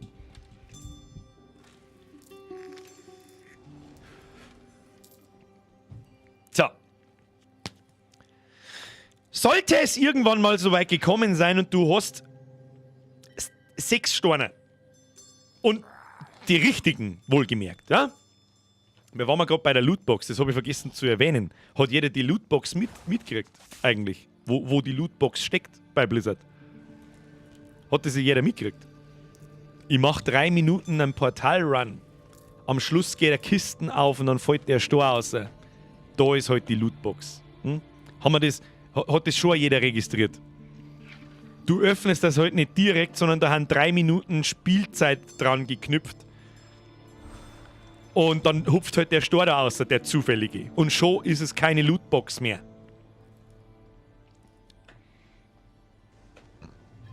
Ausgebremste Lootbox. Nicht den einarmigen Banditen die Hand schütteln im Sekundentakt. Richtig. Devil Driver Mikey schreibt, zum Spiel selber, gibt es da nur die Portale oder noch andere Räume zu erforschen? Da gibt es natürlich jetzt noch mehr. Noch. Ich bin jetzt Level 51 und kann jetzt wieder mit der normalen Story-Kampagne weitermachen. Die können wir uns schon noch kurz anschauen dann. Ja, es ist erst 3:15, wir haben schon noch Zeit. Ich erkläre jetzt das mit den Stornen noch und dann können wir uns das noch kurz anschauen. Das ist ja der Teil, der Spaß macht. Aber ich bin jetzt Level 51. Mit Level 60 ist es vorbei. Dann gibt es nur noch diesen Rift und diesen Grift. Glaube ich, bis jetzt. Ich bin heute selber noch nicht so weit. So. Was dauert jetzt so lang oder was ist jetzt so schlimm an diesen Stornen? Nehmen wir den. Na, der Blitzkern. Irgendein Stor. Werden alle gleich behandelt. Kannst du aufwerten. Und zwar einmal die Grundbasis von dem Stor sind die Sterne da oben. Ja? Das bedeutet, je höher die Sterne, desto stärker ist der Glaube, bitte korrigiert mich, wenn ich falsch bin, ich habe halt auch noch keinen anderen, ja, desto höher haben die Grundwerte. Dann kannst du diesen Stein aber nur aufwerten von Rang 1 bis 10. Dann werden die Werte noch höher. Und es gibt diese Storner in 5 verschiedenen Varianten. Rang 1 bis 5. 5 stärkster, extrem selten. Ich glaube, eine Drop-Chance von 0,05%.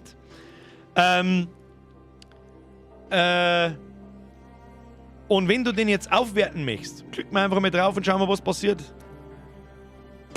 Bla bla bla bla bla bla. Es wird benötigt dieses Zeug da. Und jetzt pass auf. Was kann ich da jetzt einstecken? Damit ich brauche Edelsteinmacht. Ne? 5 Stück. Ich wiederhole, 5 Stück. Von Rang 1 auf Rang 2. Das ist die erste Stufe. Und da links siehst ich habe noch andere Storne. Siehst was passiert? Du musst andere Storne in den Stor einstecken, damit er einen Rang aufsteigt. Bei Level 1 bis 2 schon 5 Stück. Wie viele sichere Storne haben mir gedroppt? Auf 40 Runs, habe ich vorher gesagt. Auf ungefähr 5 Stunden Spielzeit oder 10. Bitte wiederholen. Bitte ab in den Chat. Wie viele sichere Steine sind mir in 40 Runs gedroppt? Rattert's langsam. Einer in 40 Portal-Runs. Wenn man es ganz genau nimmt, ich habe diese 40 Portal-Runs nämlich nicht alleine gemacht, sondern zu zweit. Eigentlich kann man sagen, in 80 Portal-Runs ist uns ein Stein gedroppt. Einer! Und diese Steine brauche ich 5 Stück nochmal, um den einen Stor aufzuwerten. Von Level 1 auf 2. Ja, sagen wir, haben sie euch nur noch ins Hirn geschissen, oder was? Da steht's. Von Rang 1 auf Rang 2. Haben die nicht ganz sauer, oder was? Soll ich was? Wann soll ich denn? Wann? Warum? Warum?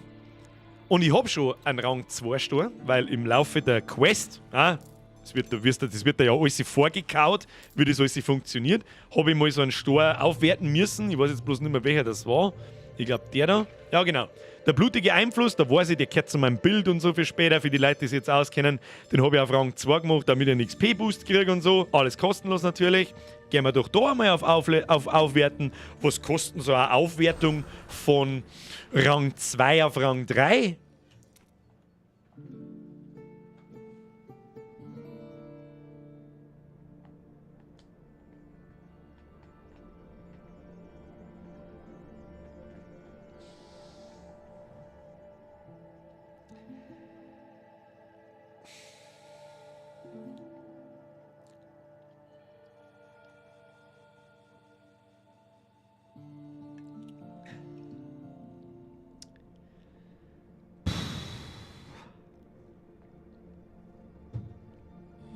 Also nicht mal doppelt so viel. Also ich sag's euch, wie es ist, ich hab mit 10 gerechnet. Na, machen wir 3-mal so viel wie die Stufen vorher. 15. Ich muss jetzt 15 sichere Steine. Also. Da. Entschuldigung, das sind alle, die ich geschenkt gekriegt habe und einen, den ich mir selber gebaut habe aus irgendwelchen Materialien, wo ich nicht weiß, wo ich es her habe. Ich hab bloß 6 nach 25 Stunden Spielzeit. Okay, bye. Have a great time.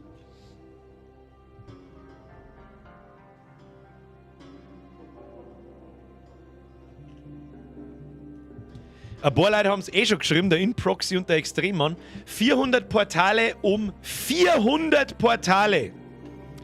Um einen Stor von Level 1 auf 2 zu kriegen. Mal 5. 1200 Portale, um auf Rang 3 zu kriegen. So, einen Stein. Okay? Einen Stein. Ja, aber warte mal. Ich hab 6.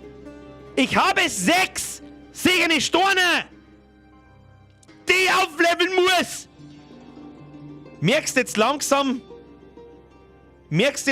wo diese 10 Jahre Spielzeit herkommen? Ich hab's ja auch nicht ganz geglaubt, wenn man denkt, ja, jetzt chill mal und so. Ja, nein, tu ich nicht.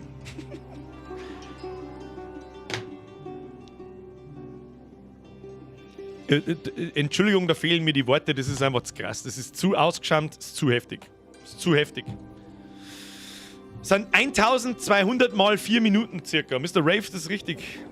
Wenn das Thema aufkommt, lohnt sich Lost Ark. Das ist dasselbe Scheiß. Klang sie auch nicht an. Klang ja kein Lost Ark an. Ist nicht so schlimm wie das da, aber Lost Ark ist in meinen Augen eines der schlechtesten Scheiß-RPGs, die ich jemals spielen habe müssen. So. Ja. Was sagen wir da jetzt dazu? Warum sitze ich immer noch da und spiel's? Wenn du in der Lage bist, dir Scheuklappen aufzusetzen, ja, und dich absolut nie, du vergisst, dass es andere Spieler in dem Spiel gibt, ja, mit denen du dich vielleicht messen möchtest. Was durchaus, für mich ist das so ein Part in dem Spiel, der mich natürlich interessiert. Wenn du Scheuklappen aufhast und diesen ganzen Shop-Scheiß wegignorieren kannst, dann hast du schon Progress, ja? Aber halt nur futsalweise. Nicht so krass, als wenn du eine zahlen kannst. und dann fühlt sie sich ganz nett an. Okay? So ehrlich bin ich. Ich habe jetzt schon ein paar Mal gesagt, das Gameplay an sich ist nicht schlecht. Es ist halt Diablo 3, nicht mehr und nicht weniger. Und genauso spielt sie sich auch. Ist okay. Ich habe schon seit Ewigkeiten kein Diablo 3 mehr gespielt. Ich wiederhole, ich habe glaube ich 2000 Stunden in Diablo 3. Ich weiß es nicht, aber extrem viel. Ja. Mr. Crude, danke für eine sehr interessante Auflistung. Meine erste Empfehlung ist, wer auf Diablo keinen Bock hat, spielt Path of Exile. Vollkommen free to play. Dafür aber sehr schwer zugänglich. Es ist sehr komplex. Und das ist die größte Hürde für dieses Spiel. Und in meinen Augen mit Abstand das beste Action-RPG, das es gibt. Andere Spiele wie Diablo Immortal, Diablo 2, Resurrected, ja, oder das alte Diablo 2, Diablo 3, Path of Exile, Torchlight, Baldur's Gate. Ja, Baldur's Gate darf ich jetzt nicht als Action-RPG abstempeln. Kommt darauf an, was für Baldur's Gate du meinst. Grim Dawn, ja, und Haufen Kram, der mir gerade nicht einfällt. Mr. Crude geht mir ähnlich.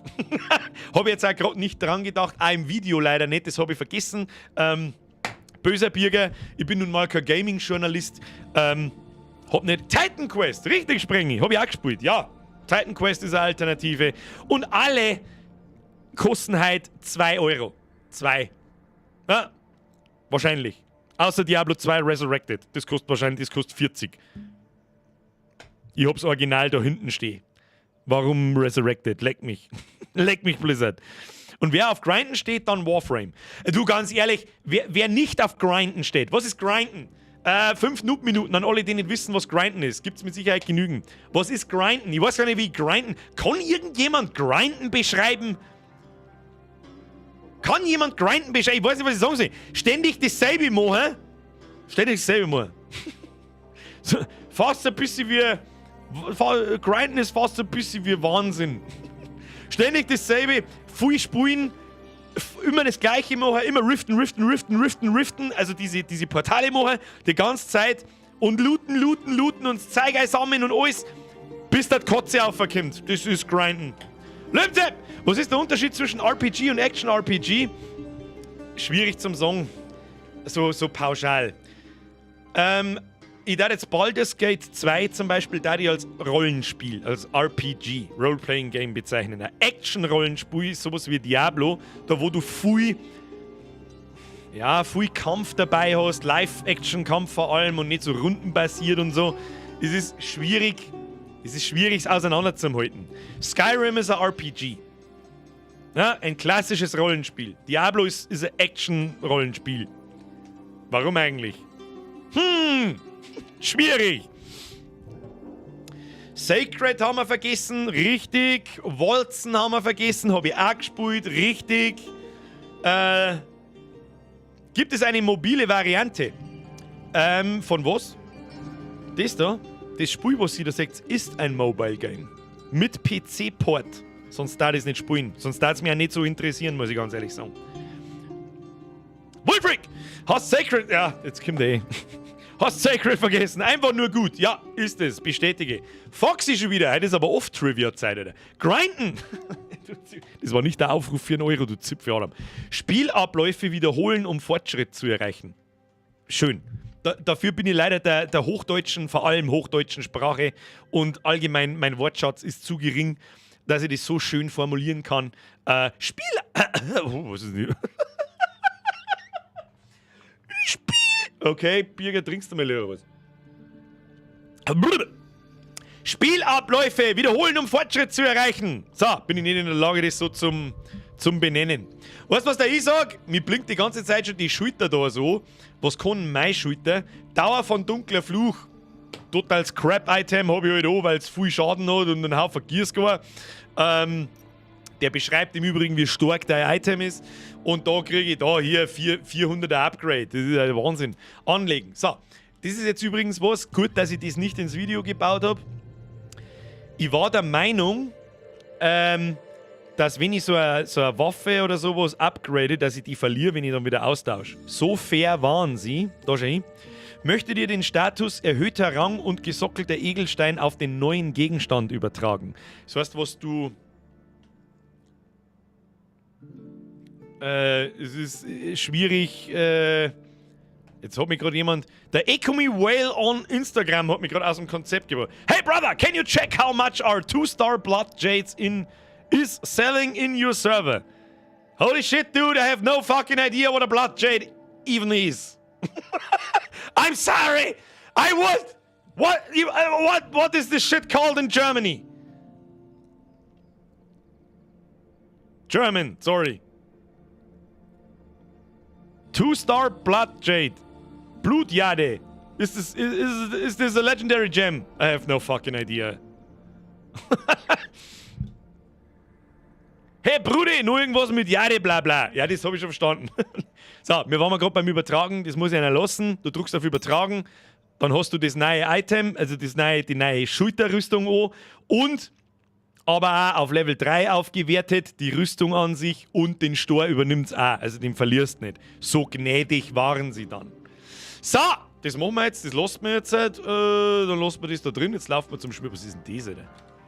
Edelstein aufwerten. Das wäre in der Thank you. quick. And come again. So, jetzt machen wir zum Abschluss noch ein bisschen Gameplay. Gehen wir zum Schmiedemann. Schmiedemann-Dienst aufwerten. Nein, verwerten wollte ich eigentlich. So, kennt man aus Diablo. Du verschrottest deine Items, die du hast und kriegst dann so Materialien da herunten. Und den nimmst du dann her, um dein Rüstungsteil aufzuwerten. Okay? So. Der Stift schreibt, hab seit dem Video vom Birger schon wieder Bock auf so ein Action-RPG, aber ich weiß halt nicht, was für uns. Gehst jetzt auf Steam und installierst einfach blind mal Path of Exile. Bitte schickt ihm jemand einen Link zum Steam-Ding. Path of Exile ist absolut kostenlos, kein Pay-to-Win. Es gibt nur Quality of Life und Cosmetics zum Kaufen, die musst du nicht kaufen. Jo. Schau das einfach mal an, speier mal auf Level 10, Level 20. Wir haben mit Sicherheit auch Leute in der Community im Discord, die Path of Exile spielen. Vielleicht haben ja ein paar Leute Bock, keine Ahnung. Der zeigt zusammen, Path of Exile spielt ein wenig. Also warum nicht, um Gottes Willen. Aber klangt's ja nicht so, ich sag's euch. Und Vorwarnung, wenn's die anfixt, 2 Wochen Real Life Adios. Wie ist die Story an sich? Taugt wenigstens die. Rambo, das kann ich dir nicht sagen. Werde dir jetzt auch gleich sagen, warum. Wir machen jetzt mal so einen Story-Abschnitt. Wir haben währenddessen wieder 1000 Belohnungen für was auch immer. Ich weiß es nicht. Es blinkt einfach bloß rot. Klick irgendwo hin. Hab irgendwas gekriegt. Ja, passt schon. Tschüss dann. PvP-Schlachtfeld. Hat vorher jemand gefragt? Ja, es gibt PvP. Und da kriegst du von dem Typen, der 10.000 Euro ausgegeben hat, einfach auf die Fresse. Irgendwelche Lotterien. So, wir können eine Story weitermachen. Das machen wir jetzt noch schnell und dann machen wir einen Abschlussschmerz. Also dann unterhalten wir uns am Schluss über das Große und Ganze. Zur gefrorenen Tundra. Reist in die gefrorene Tundra. So läuft jetzt das Story-Ding. Du brauchst da bloß noch auf deine Quest draufdrücken, dann portest die da einfach hin.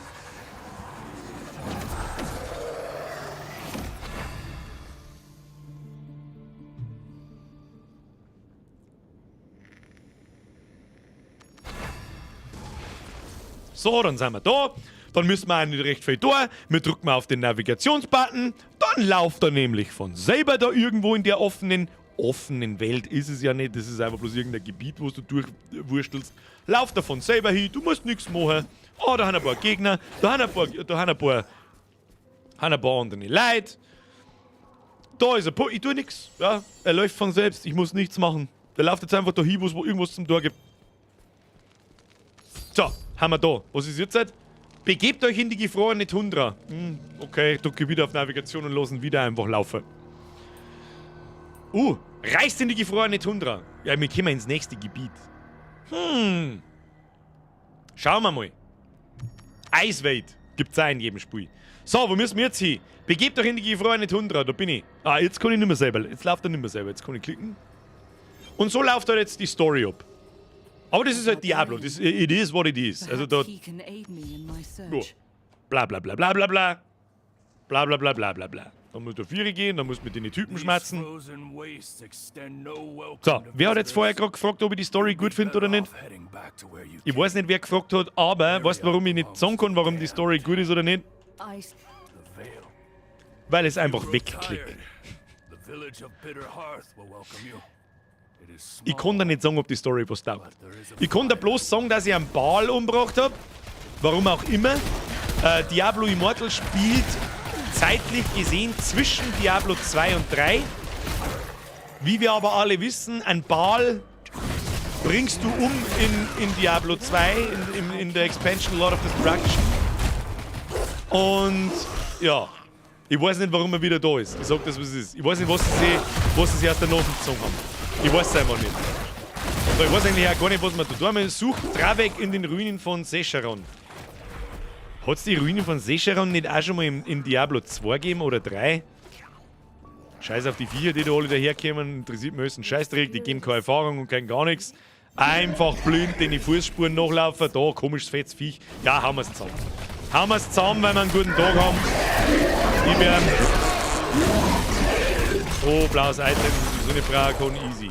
So, heilen, weiter geht's. So, was müssen wir tun? Oh, keine Ruhe im Tod, die Dämonen, sie kommen. Ja, und so läuft's halt ab. Wie man halt Diablo aber auch kennt, da ist keine Innovation drin, das ist nichts Neues, um ganz ehrlich zu sein. Das ist halt der Teil, der ziemlich schade ist. Wir haben halt das Jahr 2022 und das Ding ist halt 10 Jahre hängen geblieben. Da, bla bla bla, interessiert mich nicht halt dein Maul, sag mal, wo ich hingehen muss und weiter geht's. Ja, das ist. Aber man kann das auch anders spielen wie ich. Ja? Also man kann sich da auch hinsitzen und kann sich das einfach anhören und die Story ein bisschen verfolgen und so weiter. Geht natürlich auch, aber ich spiele halt das Spiel anders. Ain't no bike I time for that. Da, was wächst mit den ganzen Viechern? Da wenn ich nur da habe, dann hau ich gar nicht zu. Was ist denn mit denen eigentlich? Die kann ich gar nicht hauen. Was ist mit denen? Golem! Zerpimmeln! Zerpimmelung!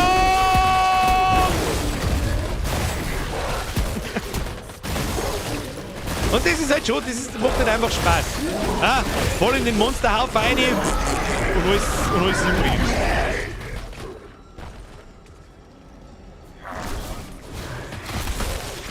Ja, und ganz ehrlich, für unsere Hardcore-Leute, ja, Hardcore-Diablo-Leute, Hardcore-Path of Exile-Leute, Hardcore-Action-RPG-Leute, who the fuck gives a shit about the story? Don't fuck me up with your fucking dialogue bullshit. So, was haben wir jetzt da? Bosskampf oder was? Oh, Bergschänder. Nein, er hat aufs Maul gekriegt. Oh nein! Ich muss zur Hilfe eilen. Überspring den Scheiß jetzt und mach. So, Golem raus, aufs Maul. Gib ihm. Gib dem Spacko. Spacko-Fatz. Spacko-Fatz. Da, Skelett aufs Maul hauen. Und dann wahrscheinlich mit ihm schmerzen, wie halt die ganze Zeit. Bla bla bla. Go wieder zusammen. Lololol. Da sind die Viecher verirrt, wie auch immer. Blablabla. Oh, da unten ist die Elite. Die Blauen sind immer wichtig. Die geben Erfahrung. Erfahrung kann man brauchen. Achtung, Ulti! Alles tot. Easy peasy. Nein, da ist noch nicht. Easy peasy, lemon cheesy. Ja. Und das ist ein Spiel, meine sehr verehrten Damen und Herren. Das war immer noch nicht alles. Ich sag's euch, was es ist. Ich habe ein Video gefunden. Da heißt es gibt 24 verschiedene Währungen im Spiel, die du dir erfarmen kannst, um weiter zum Kommen im Spiel. Wenn man so will. Und ich sag dir jetzt da was. Ich glaube, es gelangt. Ha?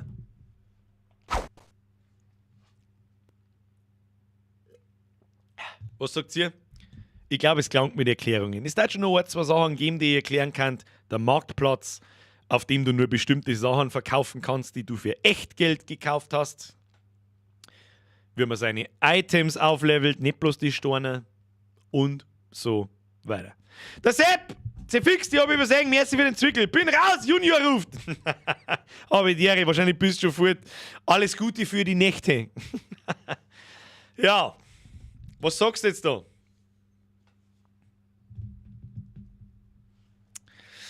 Was sagst du jetzt da? Lassen wir es mal bei der Zusammenfassung. Man kann Story schon mal durchziehen, aber dann langsam. Das fasst sehr gut zusammen. Es ist ja das Schlimme, du hast dein Progress, schon. Auch als 100% Free-to-Play-Spieler. Ja? Deswegen spiele ich es. Ich möchte es selber am eigenen Leib erfahren, wie es ist. Damit ich ja wirklich mitschmatzen kann. Und mich da nicht hersitze und reg mich zu Tode auf, aber habe eigentlich keine Ahnung und vielleicht stimmt das eine oder andere nicht. Du kannst das installieren, du kannst das spielen, aber bitte setzt eine Scheuklappen auf und lasst euch nicht ablenken von diesem Bezahlmist. Es geht auch ohne. Herr Klein, was, die habe ich übersehen? Wo? Klein, habe ich die schon wieder übersehen? Wo? Oh mein Gott, da haben so viele, den finde ich nie wieder, finde ich die Nummer. Schreib Nummer eine, Sebastian Klein, schreib eine. Ich versuche es dabei zu finden. Habe ich wieder irgendjemanden übersehen? Da, jetzt 800% Chance, dass er eine Kappe druckt. Was? Stimmt. Ich hab da hinten nur 6 Stück. Kannst du ja mal die Lootbox triggern. Ja? Bei einer 1-Euro-Donation hast du eine 0,05%ige Chance auf eine Kappe. Ab einem Euro haben wir dann schon bei 0,1%. Oder machen wir 1%. Ab 5 Euro sind wir bei 2%. Ab 10 Euro bei 5%. Ab 20 Euro, ja, haben wir gnädig, machen wir 25%. Und ab 50 Euro droppt uns zu 80%. Los geht's. Ich gehe dabei rauchen und verderben mir dabei geistig behindert. Ja, das ist krass. Nein, war Witz. Wirst eigentlich Metal Hellsinger spielen oder holst nichts davon? Da erwischt mich jetzt gerade, ich weiß gerade nicht, was Metal Hellsinger ist. Ist das ist der Shooter, oder? Der vorgestellt worden ist. Doom im Rhythmus, ja, dann weiß ich schon. Weiß ich noch nicht. Kann ich noch nicht sagen. Vielleicht schauen wir mal. Vielleicht. Danke für den Euro. Wollt's denn selbst? Ohne Story macht's mir keinen Spaß. Ja, wie gesagt, es gibt natürlich auch Leute, die legen Wert auf die Story. Es gibt schon eine Story, um Gottes Willen, wie in jedem Diablo, aber ich kann nichts dazu sagen, weil ich alles gnadenlos überspringe. Ja, ich kann da nicht sagen, was das geht. Kein Scheiß, 0. 0,0. Bei Diablo 2 war es mir immer zu blöd, nach Hölle, Ball noch groß weiter zum Grinden für was, wenn die Story schon fertig ist. Und genau auf den Punkt warte ich auch. Ich möchte noch Level 60 werden, da ist jetzt nicht mehr zu lang hin. Ich denke mir noch, ich sage mal, einen Tag Spielzeit wahrscheinlich noch, so 10, 20 Stunden vielleicht. Dann möchte ich die Endgame-Mechanik sehen, ich möchte den World Boss möchte ich sehen und wie es halt dann ist. Ja? Ich möchte dann wissen einfach, wie ist das Spiel im Endgame. Haben das wirklich bloß die 2 Mechaniken, der Rift und der Grift und das war's dann? Für was soll ich das dann spielen? Das macht überhaupt keinen Sinn. Dann tue ich das vielleicht noch ein bisschen, um mir ein bisschen aufzuleveln, aber dann ist ganz schnell Schluss, glaube ich. Und dann kommst du halt auch ab einem gewissen Punkt nimmer vom Pfleg, wenn du kein Geld ausgibst. Für diese lila Embleme zum Beispiel. Kannst du vergessen. Der BB Finn schreibt, Anger Food ist, finde ich, auch richtig kriebig vom Style her. Gibt es ein Gratis-Demo. Sagt mir auch nichts. Jack the Ripper! Danke. Leute, seriously. Bevor alle verschwinden, ich sehe gerade die Zuschauer droppen. Vielen Dank fürs Zuschauen. Wir unterhalten uns schon noch ein bisschen. Wichtiges Thema. Vielen Dank fürs Anschauen des Videos von gestern. Wer es noch nicht gesehen hat, ich bitte darum, teilt das Ding so gut ihr könnt. Ich bin für jeden Kommentar dankbar. Auch wenn er jetzt noch kommt. Alle da im Chat. Geht in das Video rein, schreibt einen Kommentar drunter, was ihr davon haltet. Ganz ehrlich. Erstens, weil es mich interessiert. Weil es wichtig ist. Hat sich jemand damit noch nie befasst? Hat es was gebracht? Zeigt es eine Kinder, wenn ihr schon zu alt seid. Oder was heißt zu alt, wenn ihr älter seid. Wie auch immer. Ich möchte nicht, dass meine persönliche, für mich, ja, das Doktorarbeit irgendwo im wie soll ich sagen, im Sommerloch untergeht. Tut's nicht, um Gottes Willen. Das Ding hat jetzt über 19.000 Aufrufe, da bin ich sehr stolz drauf. Das gefreut mich unbandig, das könnt ihr euch nicht vorstellen.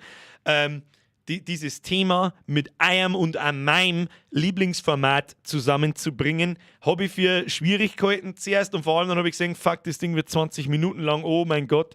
Wir werden sehen. Ich habe euch einen Link in den Chat eingeschrieben, Kommentar drunter und wenn es bloß ist, hab's gut gefunden, habe ich die Reply irgendwas, fuck, ist mir egal, aber natürlich bin ich auch um jeden konstruktiven Beitrag sehr dankbar, vor allem, weil es mal etwas Neues ist. Es ist was anderes, es ist der erste Schritt in Richtung Gaming-Content und ich mag halt nicht die hingerotzten Let's Plays machen, sondern dann mache ich lieber sowas. Auch wenn ich mir das jetzt halt nicht so schnell nochmal antue, weil da bin ich wirklich lang gesessen, sehr lang. So, ich sage öfter in letzter Zeit irgendwie, auch an dem Warhammer How-To bin ich sehr lang gesessen, aber das hier, was ich da, das sprengt sämtliche Rahmen. Länger habe ich noch nie gebraucht, weder für Planung noch Skript, für Aufnahme noch Schnitt. So lange habe ich noch nie gebraucht, ich bin noch nie fast ununterbrochen in der Woche, in fast jeder freien Stunde Druck gesessen und habe dran gewerkt. Und für das ist es sogar wahrscheinlich noch relativ schlecht geworden. Ich bin halt kein Gaming-Journalist, ja. Ich kann auch nicht gut schreiben, glaube ich. Und so weiter. Ich glaube, es ist ganz gut geworden, vor allem der Spagat in dieser Community. Ihr verdammten Bauerndümpfel mit einer Scheißfenz, das so hinzukriegen und so zu erklären, dass das auch der Teil versteht, was da passiert, war nicht ganz einfach. Aber ich hoffe, ich habe es einigermaßen zusammengekriegt. Liken, kommentieren, egal was, ab in das Video. Den Stream natürlich auch. Das ist das erste Mal seit langem, dass ich wirklich um Kommentare und Likes bettle. Damit wir dieses Scheißvideo aus dem verdammten Fick-Dich-Algorithmus von YouTube rauskriegen. Was natürlich auch voll bringt, ist ganz anschauen. Ja, nicht anklicken, wegklicken, das mag YouTube gar nicht, sondern anklicken, ganz durchlaufen lassen, Kommentar, Like, nice. So, jetzt, ich habe schon wieder gesehen, ich habe schon wieder Donations übersehen. Jack the Ripper donated 5 Euro. Probieren wir es halt. Was probieren wir? Ich habe mir schon übrigens überlegt, ob ich am Wochenende einen Challenge-Stream mache. So lang Rifts, bis so ein Stor droppt. Schutz Leben, Sepp! Bevor du Let's Plays machst, streamst, glaube ich, lieber 3-mal in der Woche. Werde ich auch, ja. Es gibt eine Formatidee, die schiebe ich aber schon seit Monaten umeinander oder wenn nicht sogar seit Jahren. Ist einem Let's Play sehr ähnlich, ist aber habe ja schon mal was gemacht, alt, fett und langsam. Ja, aber halt andere Formate in diese Richtung, nicht bloß Shooter und so, sondern andere. Danke dir. Herr Pünger, wie war's mit Ghosts of Tsushima, wenn es für den PC kommt? Wenn das für den PC kommt, können wir durchaus drüber nachdenken. Ich habe vor kurzem erfahren, dass endlich The Last of Us 1 für den PC kommt. Freunde der Sonne, dann wissen wir, was wir tun. Dann wissen wir, was wir zu tun haben. Dann habe ich 10 Jahre ausgesessen, dass ich mir eine scheiß Konsole kaufe und kann endlich The Last of Us spielen. Wer hat Bock? Ich weiß, ihr kennt es wahrscheinlich alle schon, aber egal, ich nicht. Ich war schon Schande auf mein Auto, oh Gott, der nennt sich sowas wie Gamer und hat kein Last of Us gespielt, aber weißt du, was es ist. Wann kommt das? Das ist eine gute Frage. Für PS5 kommt's im September. Da hätte ich mich schon gefreut drauf und ich mir gedacht, boah, geiler wird's nicht mehr. Direkt nach der Sommerpause mit The Last of Us. Alter Jackpot, super geil. Aber ich glaube, für den PC kommt es noch nicht. Da hat es noch kein kein Release-Datum. Das werden wir sowas von spielen. Das ist auch in absehbarer Zeit durchspielbar, habe ich gesehen. Ja, ich habe da How long does it take to beat Spielname und dann steht da 15 Stunden oder so. Das ist perfekt. Besser wird's nicht. Oder einfach mal einen DayZ-Tag in der Woche. DayZ kommt wieder, trust me. Spätestens kurz vor der LAN nächstes Jahr. Ja, Sie haben richtig gehört, wir werden eine LAN veranstalten. Wenn ich nicht weiß, was das ist, das erkläre ich dann, wenn es soweit ist. Da ist noch lang hin. Ja? Eigentlich war die LAN ja erst vor 2 Wochen gewesen. Also da ist noch lang hin. Der Zwerg aber gut, aber kommt nicht an den Einser dran. Kann ich auch nicht beurteilen. Sag ich dir, was ist. So, habe jetzt nur jemanden übersehen. Prinzi, bitte schauen wir uns noch einen Trailer von Metal Hellsinger an. Bitte! Trailer gibt es heute keine. Da müssen wir mal einen extra Stream machen, weil es ist ja vieles auf dem Gamefest hergezeigt worden. Da wollte ich eigentlich heute vor einer Woche drüber schmerzen, aber dann haben wir nur über den Urlaub geredet. Aber da ist so wurscht. Der Nick 96 schreibt, also The Last of Us ist brutal gut, aber die zweite ist eine Geschmackssache. Habe ich in die Tests gesehen, ja. Oder gehört, sagen wir es so. Naja. Schaut Bürgerin auch dein Live? Clara, ich glaube, Bürgerin hat genug von mir, da muss sie sich nicht noch mal Scheiße im Internet auch noch anschauen. Sonntag, Ruhetag. Hast du dir High on Life angeschaut, beziehungsweise den Trailer? Verschuldigung für Suff-Kurzbesuch letzten Montag. Ah, stimmt. Ja, da warst du haubitzenvoll, mein Freund. Da hab ich nicht gecheckt, was du wolltest. Was ist, ich muss schnell, High on Life Trailer. Habe ich das gesehen? Nein, habe ich nicht gesehen. Ich lasse einen Tab einmal auf und schaue es mir dann an. Sonntag, merci dir.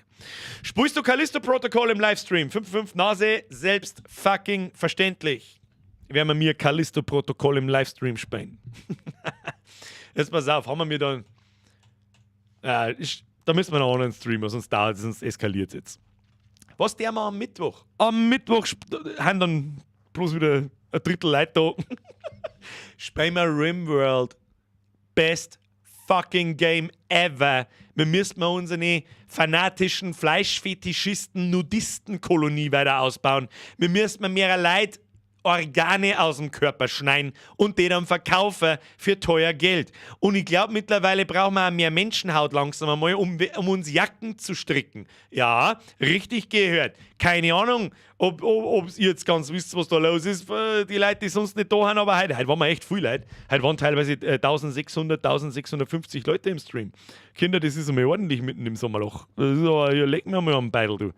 Leg mir am Beidel, ich meine, ich sehe nicht richtig. Ich hoffe, es war einigermaßen informativ. Let me know in the chat. Ich trinke dabei was und dann rauche ich nochmal und dann lese ich.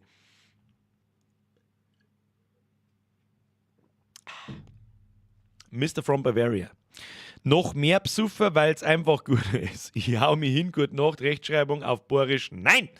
Mr. from Bavaria, merci dir von ganzem Herzen. Dankeschön euch alle übrigens mal an dieser Stelle.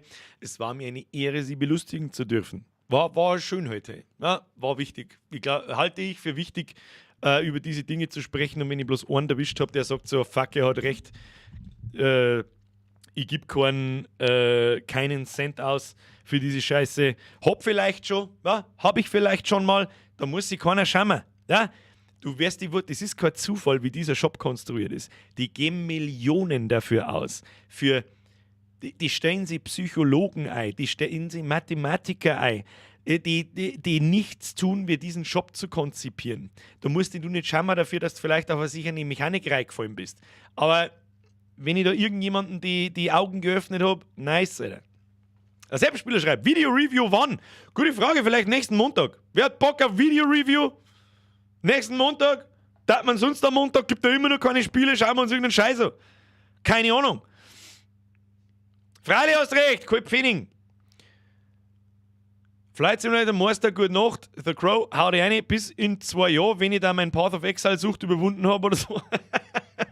Ja, lass dich auf alle Fälle nicht abschrecken von dem Skilltree und solche Geschichten. Path of Exile ist sehr schwierig, sehr schwer zugänglich. Gibt aber auch sehr viele Guides und so weiter. Aber spiel einfach mal. Einfach mal ohne Guide, ohne alles. Genieß ein Action-Rollenspiel, ohne dass dir jemand vorkaut.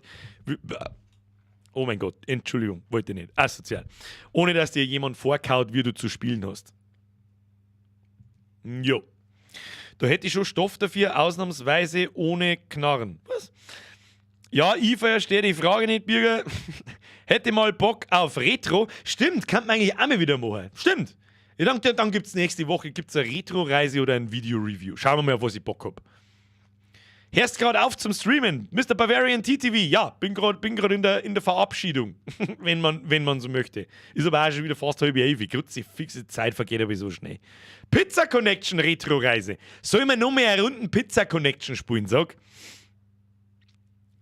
Bei manchen Spielen machen die Entwickler extra so, dass man zahlen muss. Ich habe viele Spiele deinstalliert. Ja, einen Bob Lost kriege ich bis nächsten Montag nicht. Den gibt es nicht nicht im Sommer. Sagst du, wie ich schwitze, einfach nur vom da sitzen, da herin hat es, glaube ich, 28 oder 29 Grad. Da hampelt ich nicht als Bob Lost umeinander wie ein völlig irre. Das kommt schon wieder, trust me, irgendwas fällt uns schon ein. Aber wahrscheinlich erst gegen Herbst, Winter. Ich warte lieber auf Diablo 4, das muss ja mega werden, wenn sie die so lange Zeit lassen. Oh, Mr. One-Shoot 1909, da habe ich eine schlechte Nachricht für dich, fürchte ich. Ja. Kennst du Industriegigant 2? Ja, kenne ich. Der Deich schreibt Dere Holger. Deri Deich. Bin auch raus, hau eine Bürger. Mr. Marshall, merci fürs Zuschauen, hau die eine, habe. Lauf deinem Dingsbums eigentlich noch, Mr. Beastie Boy. Ja, aber mehr schlechter als recht. Bin... Ja, schwierig zu erklären jetzt da, ohne dass die Leute wieder nicht verstehen, um was das geht. Warum kaufst du kein Klima für die Gaming-Höhle, du Geizkrank? Das ist ein guter Punkt eigentlich. Weil sich das für 1,5 Monate im Jahr nicht rentiert. Und die so viel Strom frisst, dass sie in Tosen scheiß. Und der wird auch nicht billiger. Die brauchen noch Zeit, um Währung zu erfinden für Diablo 4, ja. Da gibt es dann nicht 24 Währungen, sondern ich habe noch ein Video vorbereitet, eigentlich, zumindest einen Ausschnitt davon. Den kann ich euch nur einlinken, wenn euch das interessiert. Das ist Josh Strive Hayes, macht auch viel Gaming-Scheiß und so. Der liest an der Stelle, die ich da jetzt einer link, alle Währungen aus Diablo Immortal vor und wo sie vorkommen. Ist aber halt auf Englisch. Ja, wenn das so tief interessiert, schaut euch das ruhig an, dort reißt es einen Schädel. So. Wie schaut's mit Modern Warfare 2 aus? Mr. Andal steht ebenfalls auf der Liste. Natürlich spielen wir mit Call of Duty, ist sowieso klar, oder? Mittlerweile, hoffe ich. Bei uns regt's gerade richtig schön heiß, endlich wird's kühler. Ja, bei mir ist da halt immer alles zu. Ich meine, ich muss schon meine Fenster und Türen zumachen, weil sonst sagt der Nachbar auch irgendwann, Meister, was ist mit dir? Meister, was ist mit dir da drin? Kannst nur ein, zwei andere Action-RPGs empfehlen? Diablo 2, Resurrected. Diablo 3. Aus. Das für mich ist Diablo 3 und Path of Exile ist für mich die Messlatte der Action-RPGs. Da hat nie wieder irgendwas ohne kratzt. Und seitdem ich mir das erste Mal vor nicht allzu langer Zeit richtig tief oder halbwegs tief in Path of Exile eingespielt habe, ist die Messlatte für Action-RPGs in meiner Welt hier, die siehst du nicht. Da kommt lang nichts ohne. Da wird sich auch Diablo 4 die Zähne ausbeißen, das sage ich dir, was ist. Hat eigentlich das neue Modern Warfare eine neue Story oder nur bessere Grafik? Weder noch. Wahrscheinlich. Ja, Torchlight. Ja, Torchlight kann man sich auch mal anschauen. Ja, ein bisschen eine comichafte Grafik. Vielleicht mag man das. Ich mag halt die abgefuckte Scheiße. Ja, gut, da ist jetzt Diablo 3 auch nicht das wirklich Richtige dafür. Ja. Und natürlich, wie der Krunker schreibt, ich warte so hart auf Path of Exile 2, wenn das kommt, kannst du mal Gift drauf nehmen, dass es hier den längsten Stream über ein Wochenende gibt, den es jemals gegeben hat. Wenn ich Bock hab. Wenn ich Bock hab. Und vor allem auch ihr. Das ist die trockenste Scheiße auf der ganzen Welt. Das wird wahrscheinlich ein Twitch-Only-Stream. Das hat auf YouTube dann nichts verloren, weil das wird wirklich wahrscheinlich 10 Stunden so da sitzen, so. Geil, Item. Und dann geht's weiter. Und dann werden 10 Stunden wahrscheinlich nicht reichen. Wie hat das eine Trash-Boy geheißen, wo du das Weiberleid aus Bett bringen hast müssen? Was? Weiß ich nicht mehr. Weiß jetzt gerade nicht, was du meinst, Mr. Bob Dole. Future Flo, merci dir! Sagt mir eigentlich das Viech bei dir im Hintergrund einmal im Spielverlauf? Da? Ein Diablo? Ich gehe schwer davon aus, dass, wenn die Story vorbei ist, der letzte Boss halt wahrscheinlich er ist. Sonst darf es nicht Diablo heißen. Aber wehe, spoilert's mich. Nicht spoilern. Das ist das einzige, wahrscheinlich. Also das ist der Endboss. Das ist der Diablo. Deswegen heißt Diablo Diablo. Verstehst? Da hat einen lustigen Seelenstein und irgendwie hat er irgendwie Stress mit dem allweil. So, Kinder, jetzt mal zu. Da mal auch zu. Twitter machen wir zu. Niceman Gold machen wir zu. Mimo machen wir auch zu. Und dann sage ich Friends of the Sun. Es war mir eine absolute Ehre. Ich hoffe, es war ausreichend gut erklärt und präsentiert für die Leute, die sich ein bisschen auskennen. Ich hoffe, es war ausreichend einfach erklärt für die Leute, die sich vielleicht nicht so auskennen mit sich in die Spiele und sie haben einigermaßen verfolgen können, was da angeschaut haben gerade. Und es war informativ und es hat passt und ich hoffe, es passt und vielen Dank fürs Zuschauen.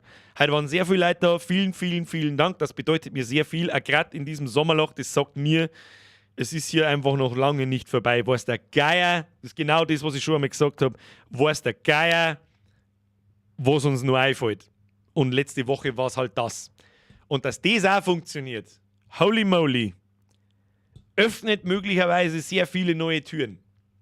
Bis zur Sommerpause ist jetzt nicht mehr so viel geplant, sage ich auch ganz ehrlich. Ein Video ist noch in der Planung, aber der ganze Podcast ist in der Planung und wahrscheinlich auch in der Mache, den ihr dann während meiner Sommerpause präsentiert kriegt. Ich hoffe zumindest. Und dann, ja, Sommerpause ist übrigens in der 1. Augustwoche geht's los, dann bin ich 4 Wochen weg und bin dann wieder da. Ja, ich hoffe, es hat Spaß gemacht. Vielen, vielen, vielen Dank fürs Zuschauen. Like nicht vergessen, Abo nicht vergessen, wer vielleicht noch ganz da lassen hat. Glocke aktivieren ist das Allerwichtigste. Ja, du klickst mal auf die Glocke drauf, dann kannst du da so Hackerl aktivieren, dann wirst du benachrichtigt, wenn ich online komme. Jeden Montag, jeden Mittwoch, 20 Uhr, wie heute immer. Und dann der Riesung, Bussi auf das Nussi. Danke für die ganzen Donations, um Gottes Willen. Es ist halt schon wieder völlig uferlos eskaliert. Ich hoffe, ich habe niemanden übersehen. Falls ich doch irgendjemanden übersehen habe, fühl dich 14-fach auf die Bandscheibe, links oben, hinten, die zweite von vorn geküsst. Und yo, schaut euch mein Video, Like da lassen, Kommentar da lassen in dem Video und jetzt schleicht euch. Vielen Dank für fucking alles. Wir sehen uns am Mittwoch, 20 Uhr. Hauen Sie hinein. Habe! Rest in Peace, Mr. Headphone User. Und niemals vergessen. Hashtag Schüttrapse. Hashtag Nudelwolger. Hashtag, das überlegen wir uns beim nächsten Mal. Hashtag 1600% Zusatzwert. Habe die